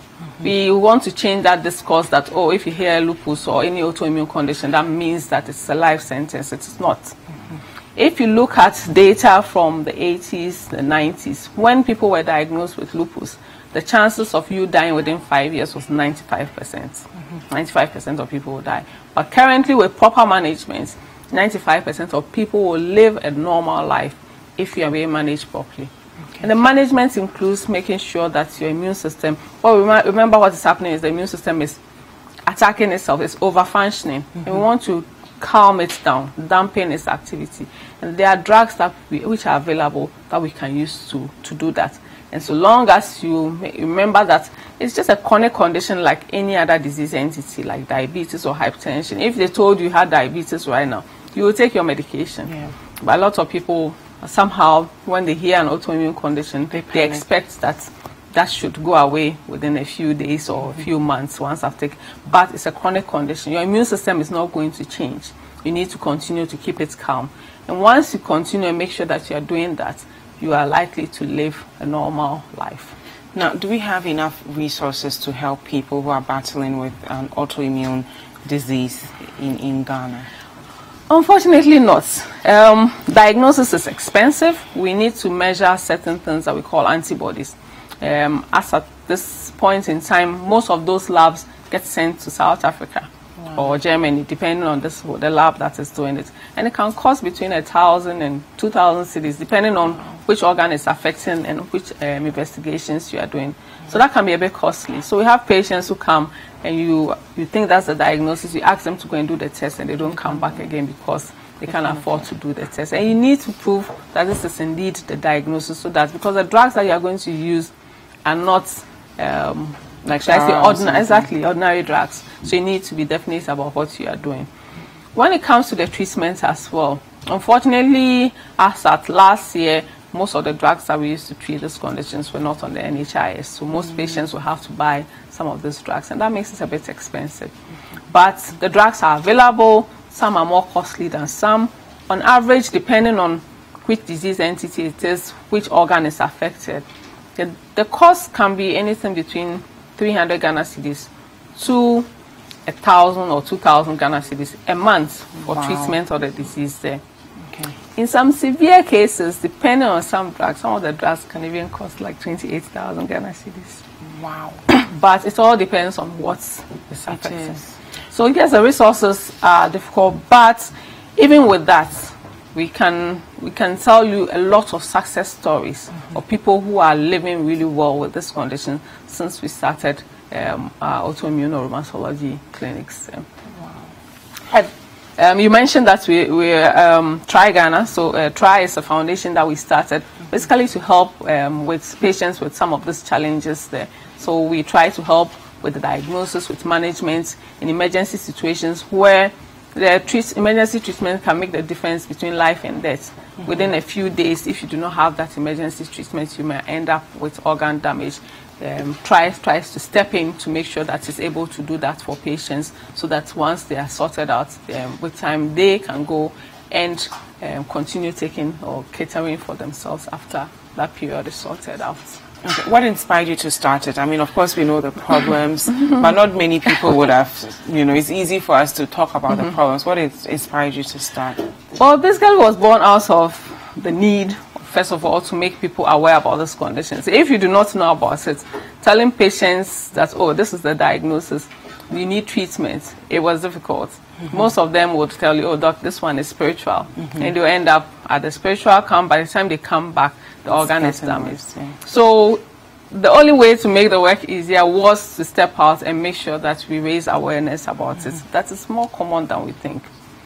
Okay. And then with time as well, once you are diagnosed, you need to make sure that the outcome is good. When we did an audit of our patients 5 years ago, 50% of patients died. This is not the outcome in other parts of the world there. And we want to reverse that outcome. So that is why we try to source for resources to help the patients to be able to take them through the emergency situations. And is this an NGO? The Rheumatologist Initiative. It's an NGO. It's an NGO. Is there a place we can learn more about it? Yes, so we have a website, www.tryghana, that's trighana.org or .com. Okay. We are on Facebook as TRI, the Rheumatology Initiative. You can find us on other social media as Try Ghana, that's TRI Ghana, on Instagram, Twitter, and other social media as well. And if somebody is inspired and would want to make some contributions, where do they, is there an email they can reach out to? So you can email us at tryghana, trighana@gmail.com. You can call us on 054-408-9065 to find out more. If you think you have symptoms that you want to find out more, to point you towards the right people to see, you can call the same number as well. It will direct you to the people to see as well. Can you repeat the number again for those who didn't catch it the first time? 054-408-9065. Okay. Thank you so much, Dr. Jifa Day. Thank you. Helping us learn more about the autoimmune disease. I think Wilberforce and I are going to be a bit more intentional about how we pay attention to our bodies and the things we see. Wilberforce. Yeah, well, it's very insightful. It's extremely insightful what's going on there. Autoimmune disease, as you can see, it's manifesting in various ways and forms, lupus amongst others. Well, anyway, we thank God for life, and we do hope that those suffering from such conditions are taken care of. I don't know the state of our health insurance right now, but then if it's occurring as often as the doctor is saying, Dr. Jifa Day is saying, then maybe we should include this, or health insurance to cover this as well. Very, very important. That's if it's already not covering it. Anyway, let's take a trip to another side. We've seen a gentleman perform, in the course of the program. He goes by the name Star Visi. How are you, man? Good, man. That one. But I think you're fantastic. You classify yourself as an Afrobeat artist. Yeah. Afrobeat. Yeah, I'm an Afrobeat artist. I'm a rapper, but in Africa, even if you rap, Afrobeat is your root. So you do Afrobeat in the rap side, and just a vibe. You get me? Yes, I get you. Okay, so you've been doing this for like how long? I should say. Well, I've been doing this for long, since I was 6. You're how old now? I do music now. Just say it TV. No, just say it to me. Don't say it on TV. Just say it to me at this point. Okay, good. So, you've been back since how long? You've been here since how long? I was born in Italy, and I just came to Ghana like 3 days ago. But I'm based in the UK. Oh, okay. And do you intend to stay? Yeah, I love Ghana, man. I would love to stay, you know. So would you like your music to be originating from Ghana, originating from the UK? Of course, you want it to go global. Yeah, go global, but can I make an example? Shout out to Fiso DG, you know, that kind of way, you know what I mean? Yeah. Okay, and I saw you during your first rap. I could hear a lot of tree in there. Yeah, that's what I'm trying to do. You know, I'm in the UK or like where I've been to, or the US, wherever I've been. You know, when they listen to music, they don't really listen to the language because music itself is a language. So what they do is, I mean, it's a vibe that you create. So if the vibe with the thing that are going on, they're gonna vibe with you. So just forget about the language and go with the flow and go with the vibe. So speaking of vibe, what's the vibe for you? What would you concentrate on when you're putting together music pieces? When I'm putting together, like when I'm composing or like when I'm writing, what I focus on is the flow, because maybe like a lot of people in the UK don't understand what I say, but they still rate Star VC, that they still like Star VC. It's not because of what I'm saying, it's because of how I'm riding on the beat, how I'm flowing on the beat. You know what I mean? Yeah. So if you're to place emphasis, if you're putting a song together, you're to place emphasis on, let's say, rhythm or lyrics, which one would you rather go for? I would go for, from my stage, if I supposed to be in Ghana, that I'm doing like a Ghanaian thing, I cannot just play with people's mind, you know what I mean? So I will focus on my lyrics. But even though I go with the vibe, I don't say easy stuff, or I don't say stuff that like or light. Yeah, just like that. I still say stuff, but I still make sure that the flow and the vibe is great for people who don't understand our language. Will still vibe with it. And what's the reception in the UK? And what's the reception in Ghana comparatively for your music? I came to Ghana. Ghana is vibe, man. That people love. That people here are lovely. You know what I mean? Yeah. So I love it. But in the UK as well, they receive you very nice. And like I said, I perform in clubs. I perform in places. White people they don't understand what you're saying, but they still like you. You know what I mean? Yeah. Okay. So of all the songs you've done, which is, you know, which one would you consider your favorite or the best you put out so far? I think the one with Samini. Yeah. Super. Okay. You'll be doing a bit of that. Yeah, definitely, man. For you don't know. Okay. Now I want you to. You did say that you focus on lyrics most of the time, even if it's a song that's going to be based on rhythm, you would focus on you don't want to put out light stuff. Okay, so what's your favorite? So you do maybe punchlines, metaphors, you put a bit of that in there? I put all of them together, you know. I put all of them together. So which is your favorite so far? If you can remember, let's say some lines that you feel like, man, this was deep. I said something. This was deep. I did a freestyle, and I got a little problem with that. Yo, shout Wale. I did a freestyle in London, and on Icon, Jaden Smith, Icon Instrumentals, and I did a freestyle on there. And at the last bit, I said like, "Why not so cry? Why not so anxious with my dance on it?"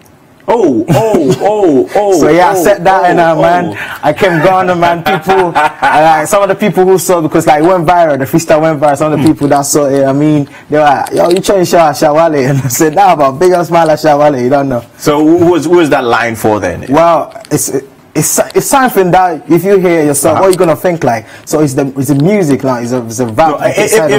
If I heard it, I would think maybe you were throwing, a low blow. That's what people were saying. But I was in a way saying that why not so crying just a bit to my dance on Henny, and in Chi means insult. To why not so cry, you cannot just go on Shawale because he's wild. You can't kill like that. Oh, so you're rather protecting Shatta Wale, not dissing Shatta Wale. But at the same time, I wanted, I achieved what I want, because at the same time, I wanted you to think that way.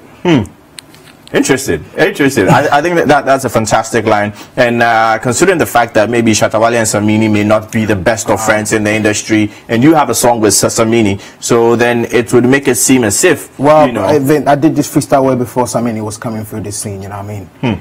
Samini is someone I've looked up to when I was a kid and when I was coming up. So it was even a privilege having Samini come down for us to vibe, for a shoot, play a show together and all of that. So yeah. Shatta Wale is a legend as well. That they're all people I look up to. So no disrespect, big ups to all of them. Yeah. Okay, so how many have you been on any shows since you've been here? No, I just came like 2 days ago. So and you intend to do some shows before you go? Yeah, definitely. Like I'm looking forward to do something before I leave. Interesting. Now, I want to focus on, the old you before music came into the picture. How was your life like, and how are things changing now that you deciding to do music commercially? Well, my life just like a little boy. Let me brief you a bit. Like, I was born in Italy, and I came to Ghana when I was like I was a bit young. Then I went back to Italy, and I moved to UK. So it was just like a back and forth, and I was just a student, normal student. But I've always been into music. I've always liked music. I used to sing in churches and where like, oh wow, yeah, I used to sing in churches. Like gospel songs. Yeah, gospel song. The ones with Jesus. Of course, Jesus is a big man. Shout out like Jesus. Do you have a gospel song you put together?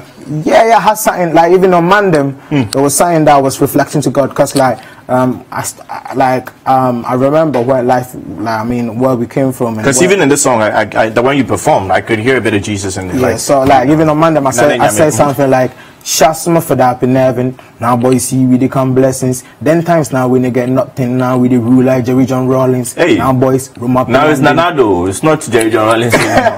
Now we the rule like Jerry John Rawlings. You know he was a military whatever. So like he used to rule. So we the rule like Jerry John Rawlings. Nanado rules, but obviously he was not a military man. Yeah. So yeah, we wanna come wild. Yeah. The militant style. Yeah, I get you. Anyway, and I can see with the whole blings you come on, man. Let's not talk about that, man. This is just a gift from people, you know what I mean? Oh, it's a gift from people? Yeah, you know what I mean? We're just here for the music side. And the chain looks really heavy. Can you like pull out the chain for... No, not on TV, you know? Not on TV. I mean, people love to find out, but yeah, the right time will come for that.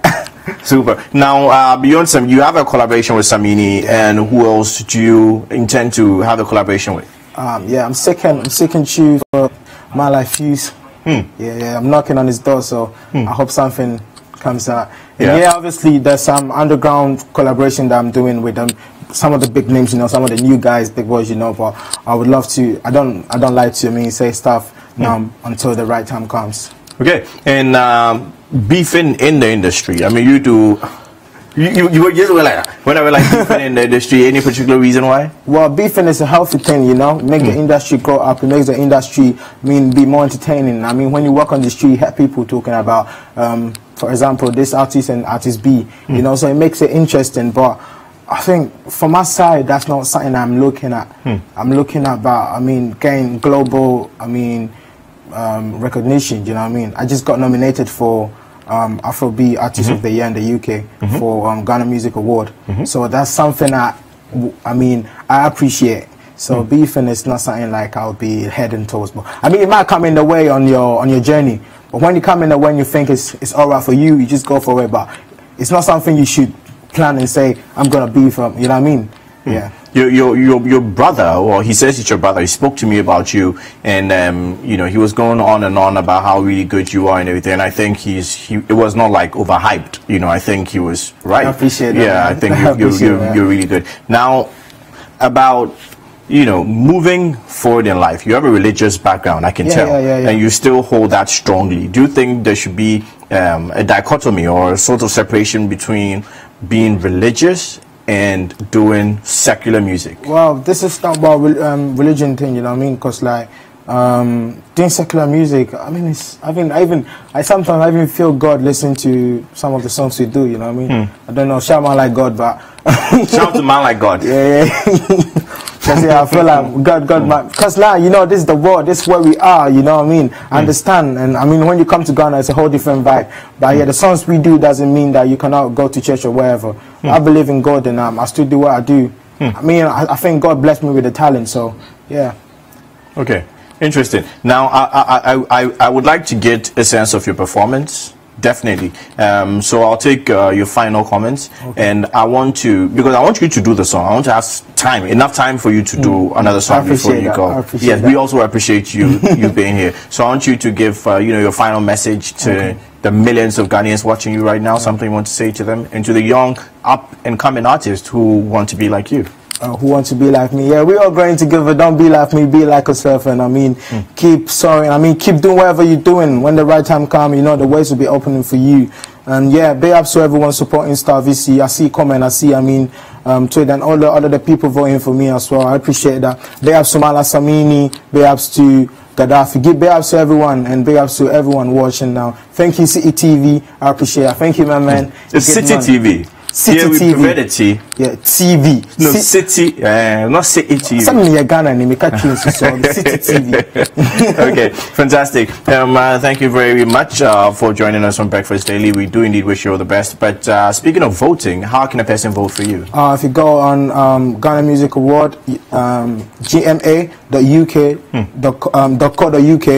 you go to the Afrobeat category, the Artist of the Year category, you vote for Star VC at Afro Pop Artist of the Year, and you see the list down there, and I think it's number 20 on the list, so yeah, go vote for your boy, submit it, keep it locked. Okay, thank you very much, Star VC, for joining us on Breakfast Daily. We do wish you all the best. Now, Star VC will be performing his best song that he has done for you, so stay tuned to Breakfast Daily. Do not go anywhere.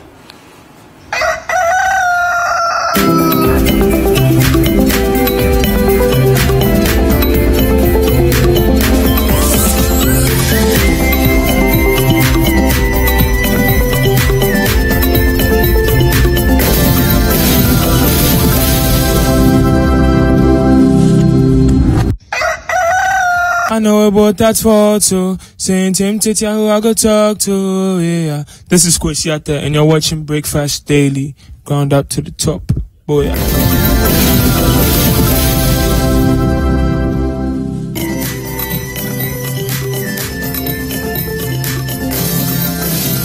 Good morning, Ghana. Good morning, world. You're in tune to the Breakfast Daily on City TV. Stoneboy SSO. Keep it locked. Don't log off. Beep.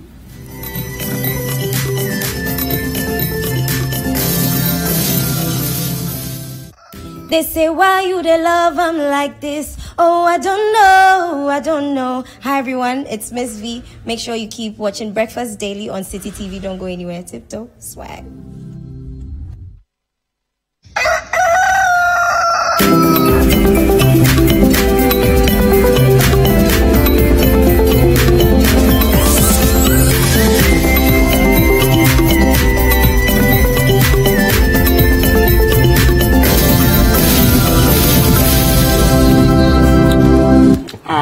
Okay. It's sad to say goodbye. Yes. Sing a song. Sing a goodbye song. I don't know. I want you to sing a goodbye song. Although we've come. That's not a goodbye song. To the end of the road. No, Your voice is not good. Song. You sing very low. With goodbye. You sing very low, so no one can no, I'm not even going to try singing. But shout out to Boys to Men. And happy birthday to Mrs. Deborah Mensah. She's a lady that came here and shared her story with the ambulances with us. Yeah. We love you. We wish you a very happy birthday, and we wish you enjoy this day to the fullest. And happy birthday going out to you, Evans Efa and Rona Ado. Sorry, but that happens to be your name. Thank you very much for joining us on Breakfast Daily. It's been very interesting, and I hate to leave. I hate to see you go. I hate to see me go on your screen, but it has to happen at some point. And thank you also very much. And if you want to connect with him, he is Wilberforce GH. Wilberforce GH, Instagram and Twitter. Yes. No, Twitter. And I'm Jifeka on Facebook and Jifa City TV on Twitter. We will see Spicy you. VC says City TV. I thought we were talking about a different station. But he's going to perform for us, so we want you guys to enjoy him. Enjoy your day. Bye-bye.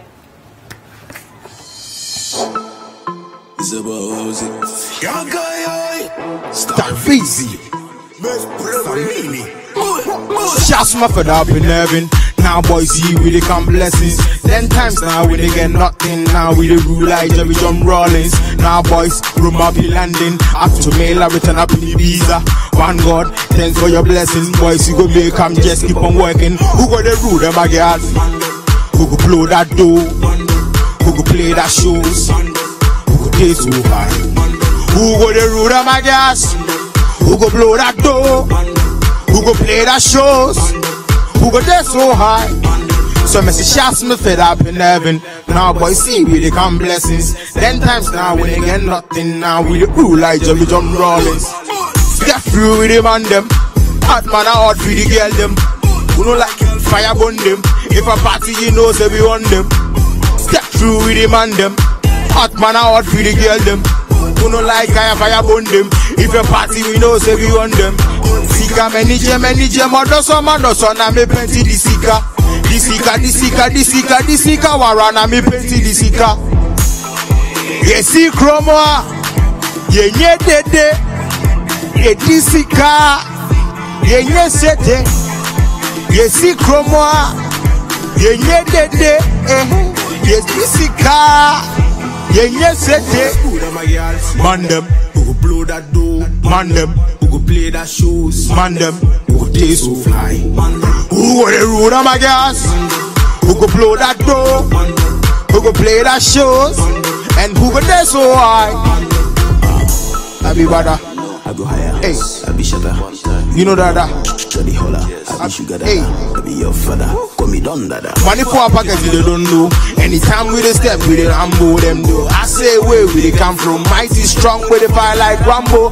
Hey, see a girl she. Hey, bad boss squad but no time for bracco. Got bad people but man so humble. And no be chicken cause we know we. Every day we dey party. Turn up on a place to MRCT. Here girl cheap like garbage. Every day everyone they want see me. I'm starving see. We dey party see. Turn up on a place to MRCT. Girl cheap like garbage. Every day everyone they want see me. I'm starving.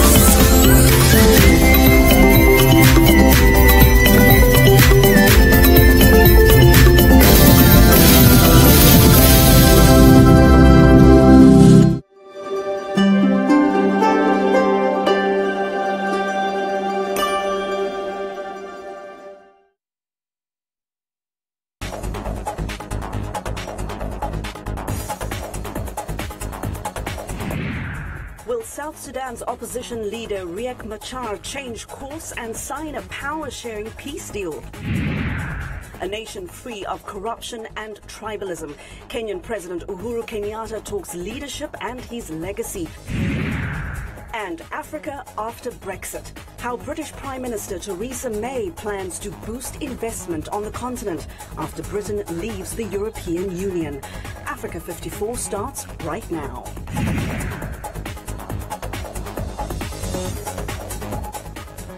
Good evening and welcome. I'm Vincent McCory. This is Africa 54.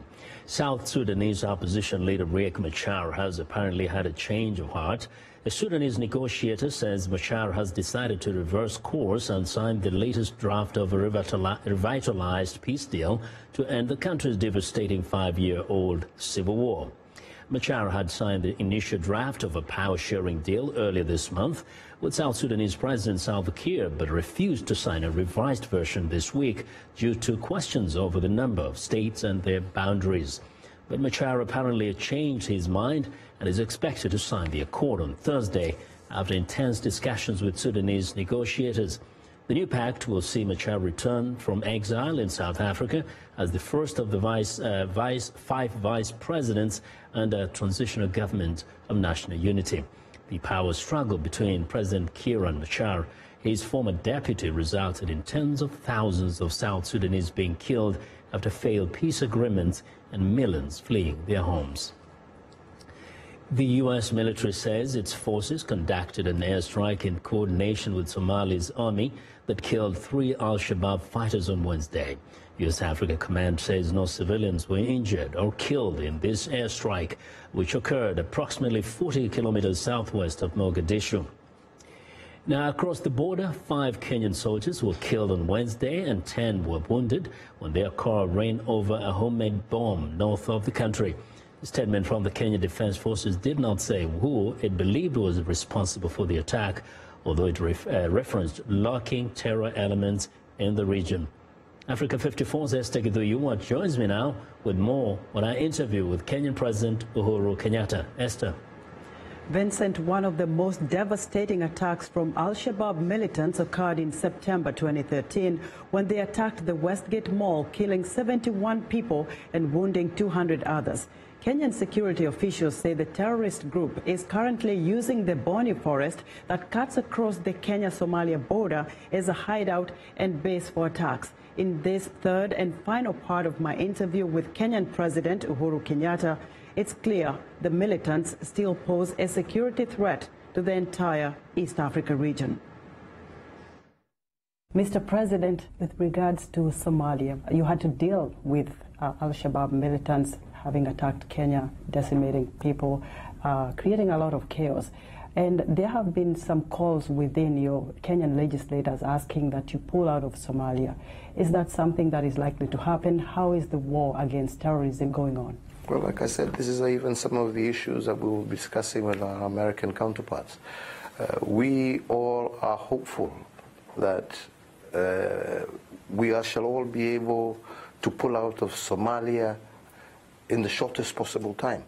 That we will be able to work together with the federal government of Somalia to be able to strengthen them, that they are able to take care of the security concerns within their own country, and so that we can pull back to our borders and reduce that costs that we are currently bearing and be able to focus that on other more productive areas. So we would be hopeful, and we are constantly encouraging and working with our Somali counterparts, with the AU under the AMISOM umbrella, because Kenya is not the only country that has troops there, working together with various other organizations to help our Somali brothers and sisters to come together and to be able to focus on their own country, bring them together and eliminate this threat that is a threat not just to Kenya, but is also a threat to the Somali people themselves. So until we are in such a situation, it is impossible for us to say when or the withdrawal date shall be this. The withdrawal date is based on us being able to defeat Al-Shabaab, on the Somali people being able to establish strong, solid security structures, a national army, and good administrative structures that will then ensure that they are capable of handling their own affairs. I think that should be the focus, as opposed to when people will withdraw, because we can't say we are going to withdraw and leave a vacuum. There must be something to replace that vacuum, and a withdrawal date should be tied towards a scenario where the people of Somalia have themselves been able to establish and to take care of the security concerns in their country, as well as the administrative foundations that they shall need to build a strong and stable Somalia. I'm wondering, Mr. President, this is your second and last term as President of Kenya. How do you want your legacy to be written? I want my legacy to be one of bringing our nation and our people together, a nation that will have confidence in its institutions, a nation that will have left corruption and the issues of nepotism and other things that have been a destructive element to our country. I wish to be able to leave Kenya on a foundation that is better and irreversible, and where Kenyans and the international community can have confidence, not in the individual who leads, but in the institutions that we shall create. Well, Esther, thank you very much. Excellent reporting there. Thank you. Yeah, and we want to talk a little bit more about some of the things perhaps that didn't come out in the interview. President Kenyatta says he's very, very serious about fighting corruption, but we know that this came out of the handshake, the famous handshake between him and the opposition leader Raila Odinga. Did he explain why now, though? Well, yes, because he wants to leave a great legacy, as you just heard in the interview. He wants a Kenya. He said he's angry about two things: about Kenya being associated with corruption, and Kenya being associated with violence every 5 years when they go to the polls. That's when Kenyans decide, okay, we are in this tribal cocoon. Those two things really bothers him, and he doesn't want that to go on. Now, with the fight against corruption and the handshake with Raila Odinga, he says he believes 100% that Mr. Odinga is behind him. They are building what they call building bridges, cutting across Kenyan societies to bring cohesion to the country. And with regards to corruption, we've seen a lot, including yesterday, where the Deputy Chief Justice was arrested for a while, released on a 5 million Kenya shillings bond. Her case has been halted for a while, but there have been big fish being arrested for corruption. And the State House has a website, Nairobi State House has a website where they are showing how they are recovering the assets from these corrupt officials. So I think it looks serious. We're going to see in the next couple of years how this turns around, but from the standpoint and from what he told us on the interview, he is 100% serious. He does not want to hear, oh, Kenya, is that the country associated with corruption and psycho-violence? Those ones, he wants that to be history. Yes. And then, of course, the issue of development, besides the distraction that was there after the elections, and of course, it was supposed to be followed up by more stable economic development. He has set up something he is calling the Big Four agenda. And I think these are great things for Kenyans. One of them is food security. He wants food security for all Kenyans. The question of famine in certain parts of the country should be over.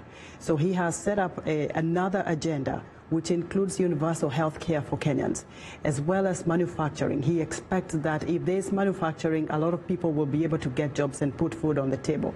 And one of the other things is affordable housing. As you know, there are slums in Nairobi, there are slums in other places. With the devastating rain that we saw, the flooding and a lot of houses being washed away, that kind of stuff, he doesn't want to see that. And within this four agenda, there's one thing that kind of struck me, that the president is recognizing women who he calls the trailblazers that are doing well, and this cuts across the age groups, the older women, the younger, anybody coming up with something that is helping the society. Yeah. He wants to recognize those people as well. We've run out of time, but we know that also there is going to be direct flights from the United States to Kenya in a way of boosting the ties between these two countries. Beginning October 28th, exactly. Fully booked by now. Thank you. Thanks a lot, Esther, and we have to say you've done a good job. Excellent reporting there. Thank you. Well, the prosecutor of the International Criminal Court on Tuesday called on judges to convict a former Congo military leader on charges ranging from murder and rape to conscripting child soldiers and sexual slavery. In closing remarks in the 3-year trial, Prosecutor Fatou Bensouda says evidence showed that Bosco Ntaganda personally committed crimes. Ntaganda denies wrongdoing. He faces 18 counts of war crimes and crimes against humanity for acts allegedly committed in 2002 to 2003 when he was Deputy Chief of Staff of the Union of Congolese Patriots, a militia group in the Eastern Democratic Republic of Congo. Ntaganda's lawyers are expected to respond on Wednesday. No date has been set for a verdict. Now, British Prime Minister Theresa May says the United Kingdom wants to grow trade on the African continent as it prepares to leave the European Union by signing trade agreements with 6 African countries. May, battling to unite her divided Conservative Party over a plan to put Britain, Nigeria and Kenya on her first official trip to the continent. Speaking on Tuesday in South Africa, May said Britain would make more scholarships available for brightest African students to support the continent's talented future leaders and decision. She wants Britain to become the biggest investor in Africa out of the group of 7 nations, overtaking the United States by using the aid budget to help British companies invest on the continent. Now, for more perspective on UK-Africa relations, Mark Napier, Director of Financial Sector Deepening Africa, joins me live via Skype from Nairobi. Good evening, Mr. Napier. Good evening. Now, Theresa is saying she wants to boost this trade relationship between Africa and the UK and become perhaps bigger than even the United States and perhaps the European Union. How can she possibly do that? Well, there's no harm in trying and setting yourself some proper ambitions. I think the reality is that there's a great deal still to go for in Africa, whether you're American, whether you're a UK company. Part of the problem, though, is that the investment environment in Africa is very often suboptimal. And what we need to do collectively is to work together to improve the investment environment that benefits UK companies as well as US companies or anybody else who wants to invest in Africa. And I think what was exciting about what Theresa May was saying is that there's an opportunity in a way to reset the relationship between the sort of larger Western powers and Africa, and to put it on the basis of mutual interest. And that, I think, is in many ways what the African countries want to see. They don't want to be patronized, as President Kenyatta was saying in his BBC interview, opportunity to trade a global family. But in order to do that, you need to have the kind of operating infrastructure in Africa that allows investors to come in and work fruitfully. Now, let's face it, is the UK trying to catch up with China? You know, China's big and Africa is big right there in Kenya.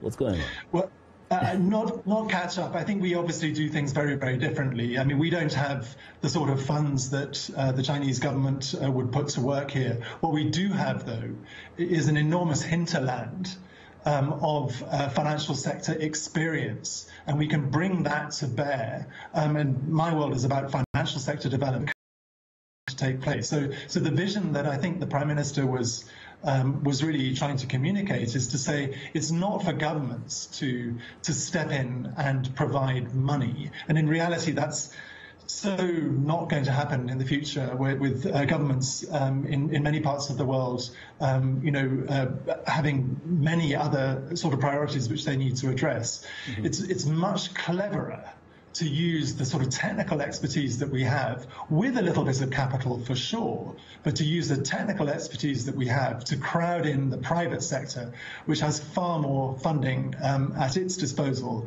than governments could ever hope to put on the table. Now, so it's a different kind of concept, yes, but one I think that is potentially very powerful. Now, we know Britain has historical ties with some of the African countries, like Kenya, for example. What do you think was missed? What are some of the opportunities missed that an organization like yours may want to bring to the attention of the British government? Well, critical, if you dial forward 5, 10, 15 years, that's a very large market that if the development trajectory pans out, there are large numbers of people who are going to be coming on grid from an economic sense. And so from a retail banking point of view, that's a great opportunity for retail investors who are wanting to get into the retail banking space. But I think what's exciting, a lot of people in the financial sector field at the moment is the technology opportunities, or technology-led opportunities. And I think there is an opportunity to bring disruptive innovation to bear in Africa's financial markets, which I think have been dominated for quite some time by incumbents who had perhaps grown used to relatively easy opportunities. And so there is an opportunity with new technology and with good investment support for new providers to come in and really make a difference and do things differently. Well, Mr. Napier, we appreciate your insight. Thank you very much. Thank you. That's Mark Napier, who's the Director of Financial Sector Deepening Africa. Well, for years, the U.S. and South Africa have fought over poultry.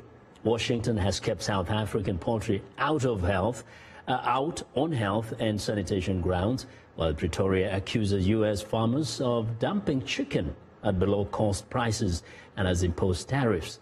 In 2015, South Africa's powerful poultry industry agreed to exclude 65,000 tons of U.S. chicken from the anti-dumping tariff in return for the renewal of broader duty-free U.S. trade access that benefited other South African industries. Now, as a consequence of his America First trade strategy, President Donald Trump's decision to impose tariffs on steel and aluminum has reignited the poultry clash, threatening nearly $2 billion of South African exports to the United States under Washington's flagship African trade legislation, AGOA. I would like the South African market and the government to put the import tariffs higher so that for us in the market, the prices can be better. We can't compete with subsidized chickens from overseas, and we can't compare our chickens with theirs. The price difference will kill us. This would level the playing field with the American and overseas markets. The South African Poultry Association believes that because the US has violated AGOA, it is full within its rights to respond and retaliate. Comes at a very difficult time, especially under President Trump, who has been known to favor a trade war, and we run the risk of possibly being suspended from AGOA ourselves. Well, a blanket suspension of South Africa's AGOA status would hit the transportation equipment industry hardest. About 85% of its nearly $1.4 billion in exports to the United States were covered by AGOA last year. We'll want to know what you think about Africa 54 and the stories we covered. Join the conversation on Facebook. The address is Africa 54. We're also streaming our show live on Facebook. So check us out and share our show with your friends. Find me on Twitter at VOA Vince McCory. Still ahead on Africa 54, the rise of women as professional photojournalists. But first, a look at Wednesday's headlines.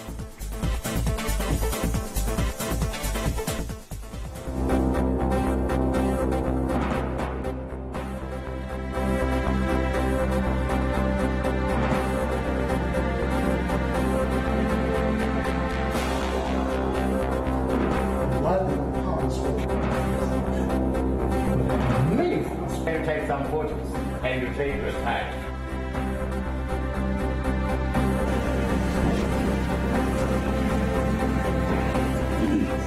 Because, again, under Article 10 of the Constitution, one of the most important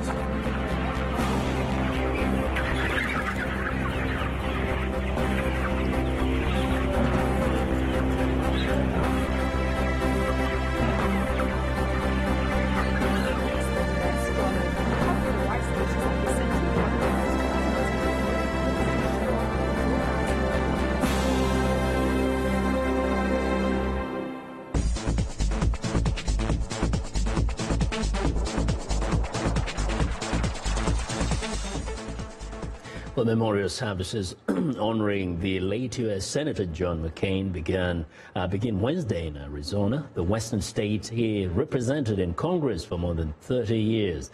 Following a private ceremony inside the rotunda of the Arizona State Capitol in Phoenix, the public will be invited to pay their respects as McCain lies in state. Services will follow the rest of the week in Arizona and Washington, D.C. He died of brain cancer Saturday at the age of 81. McCain is said to be buried Sunday at his alma mater, the Naval Academy in Annapolis, Maryland.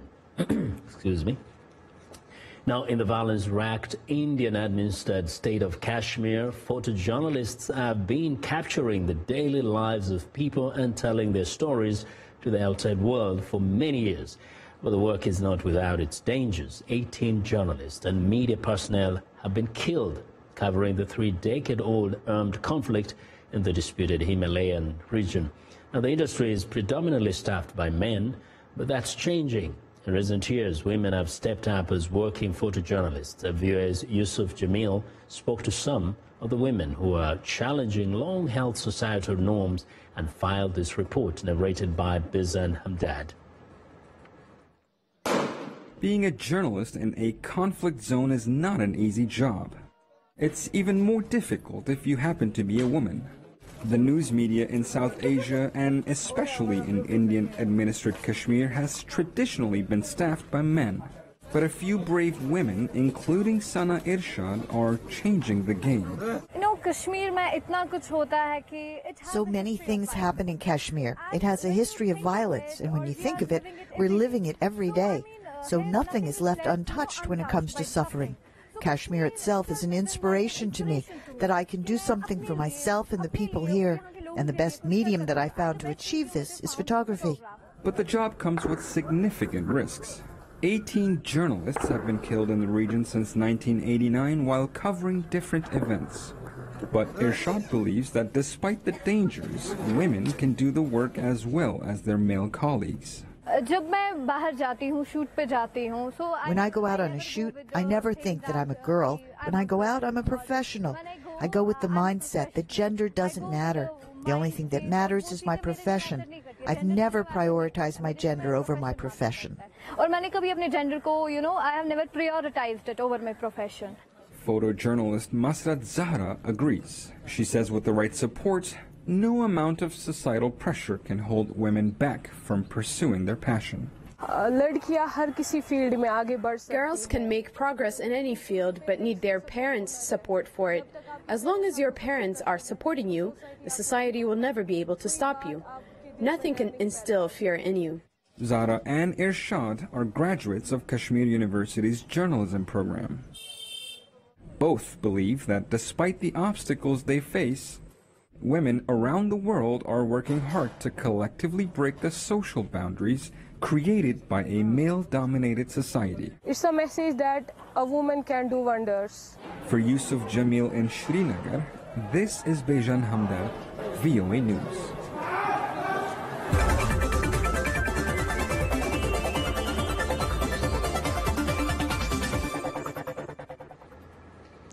More than 100 hospitals across the United States are using virtual reality, or VR, as a form of therapy for patients to help manage symptoms such as pain and anxiety. An increasing number of countries worldwide are taking an interest in VR, and doctors are starting to develop international guidelines on how to apply and validate VR in healthcare.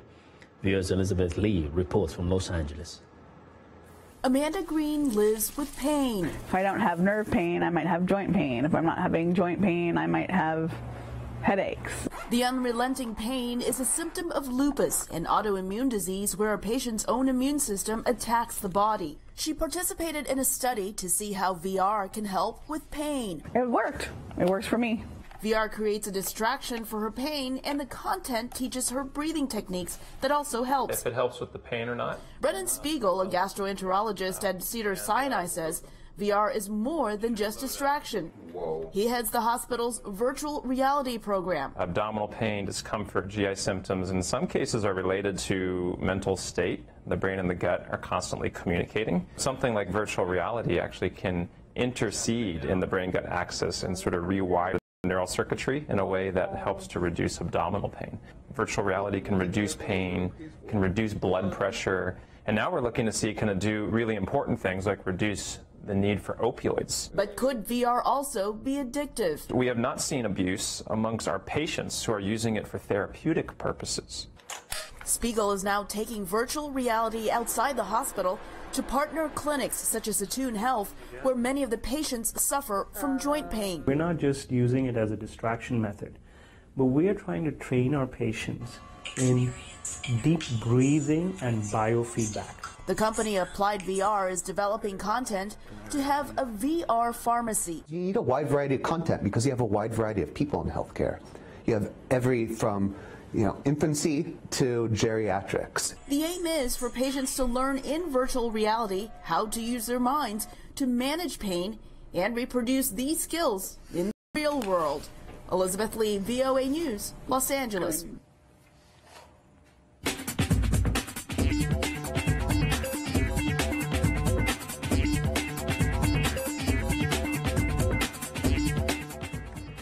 Welcome back to Africa 54, and here's what's trending. A new mobile phone app is helping direct cattle herders in Kenya to find rich pastures and water in their drought-stricken terrain. AfriScout is helping direct herdsmen towards rich pasture and water and away from carnivorous animals and other danger zones. The satellite imagery generated on the app gives a clear view of what the vegetation cover is, including current surface water points. There are more than 225 million pastoralists across Africa, where 43% of landmass is pastoral, and livestock production accounts for 10 to 44% of the GDP in African countries. That's according to Project Concern International, the US-based non-profit organization that designed the app. Meanwhile, in other tech news, tech giant Amazon has released a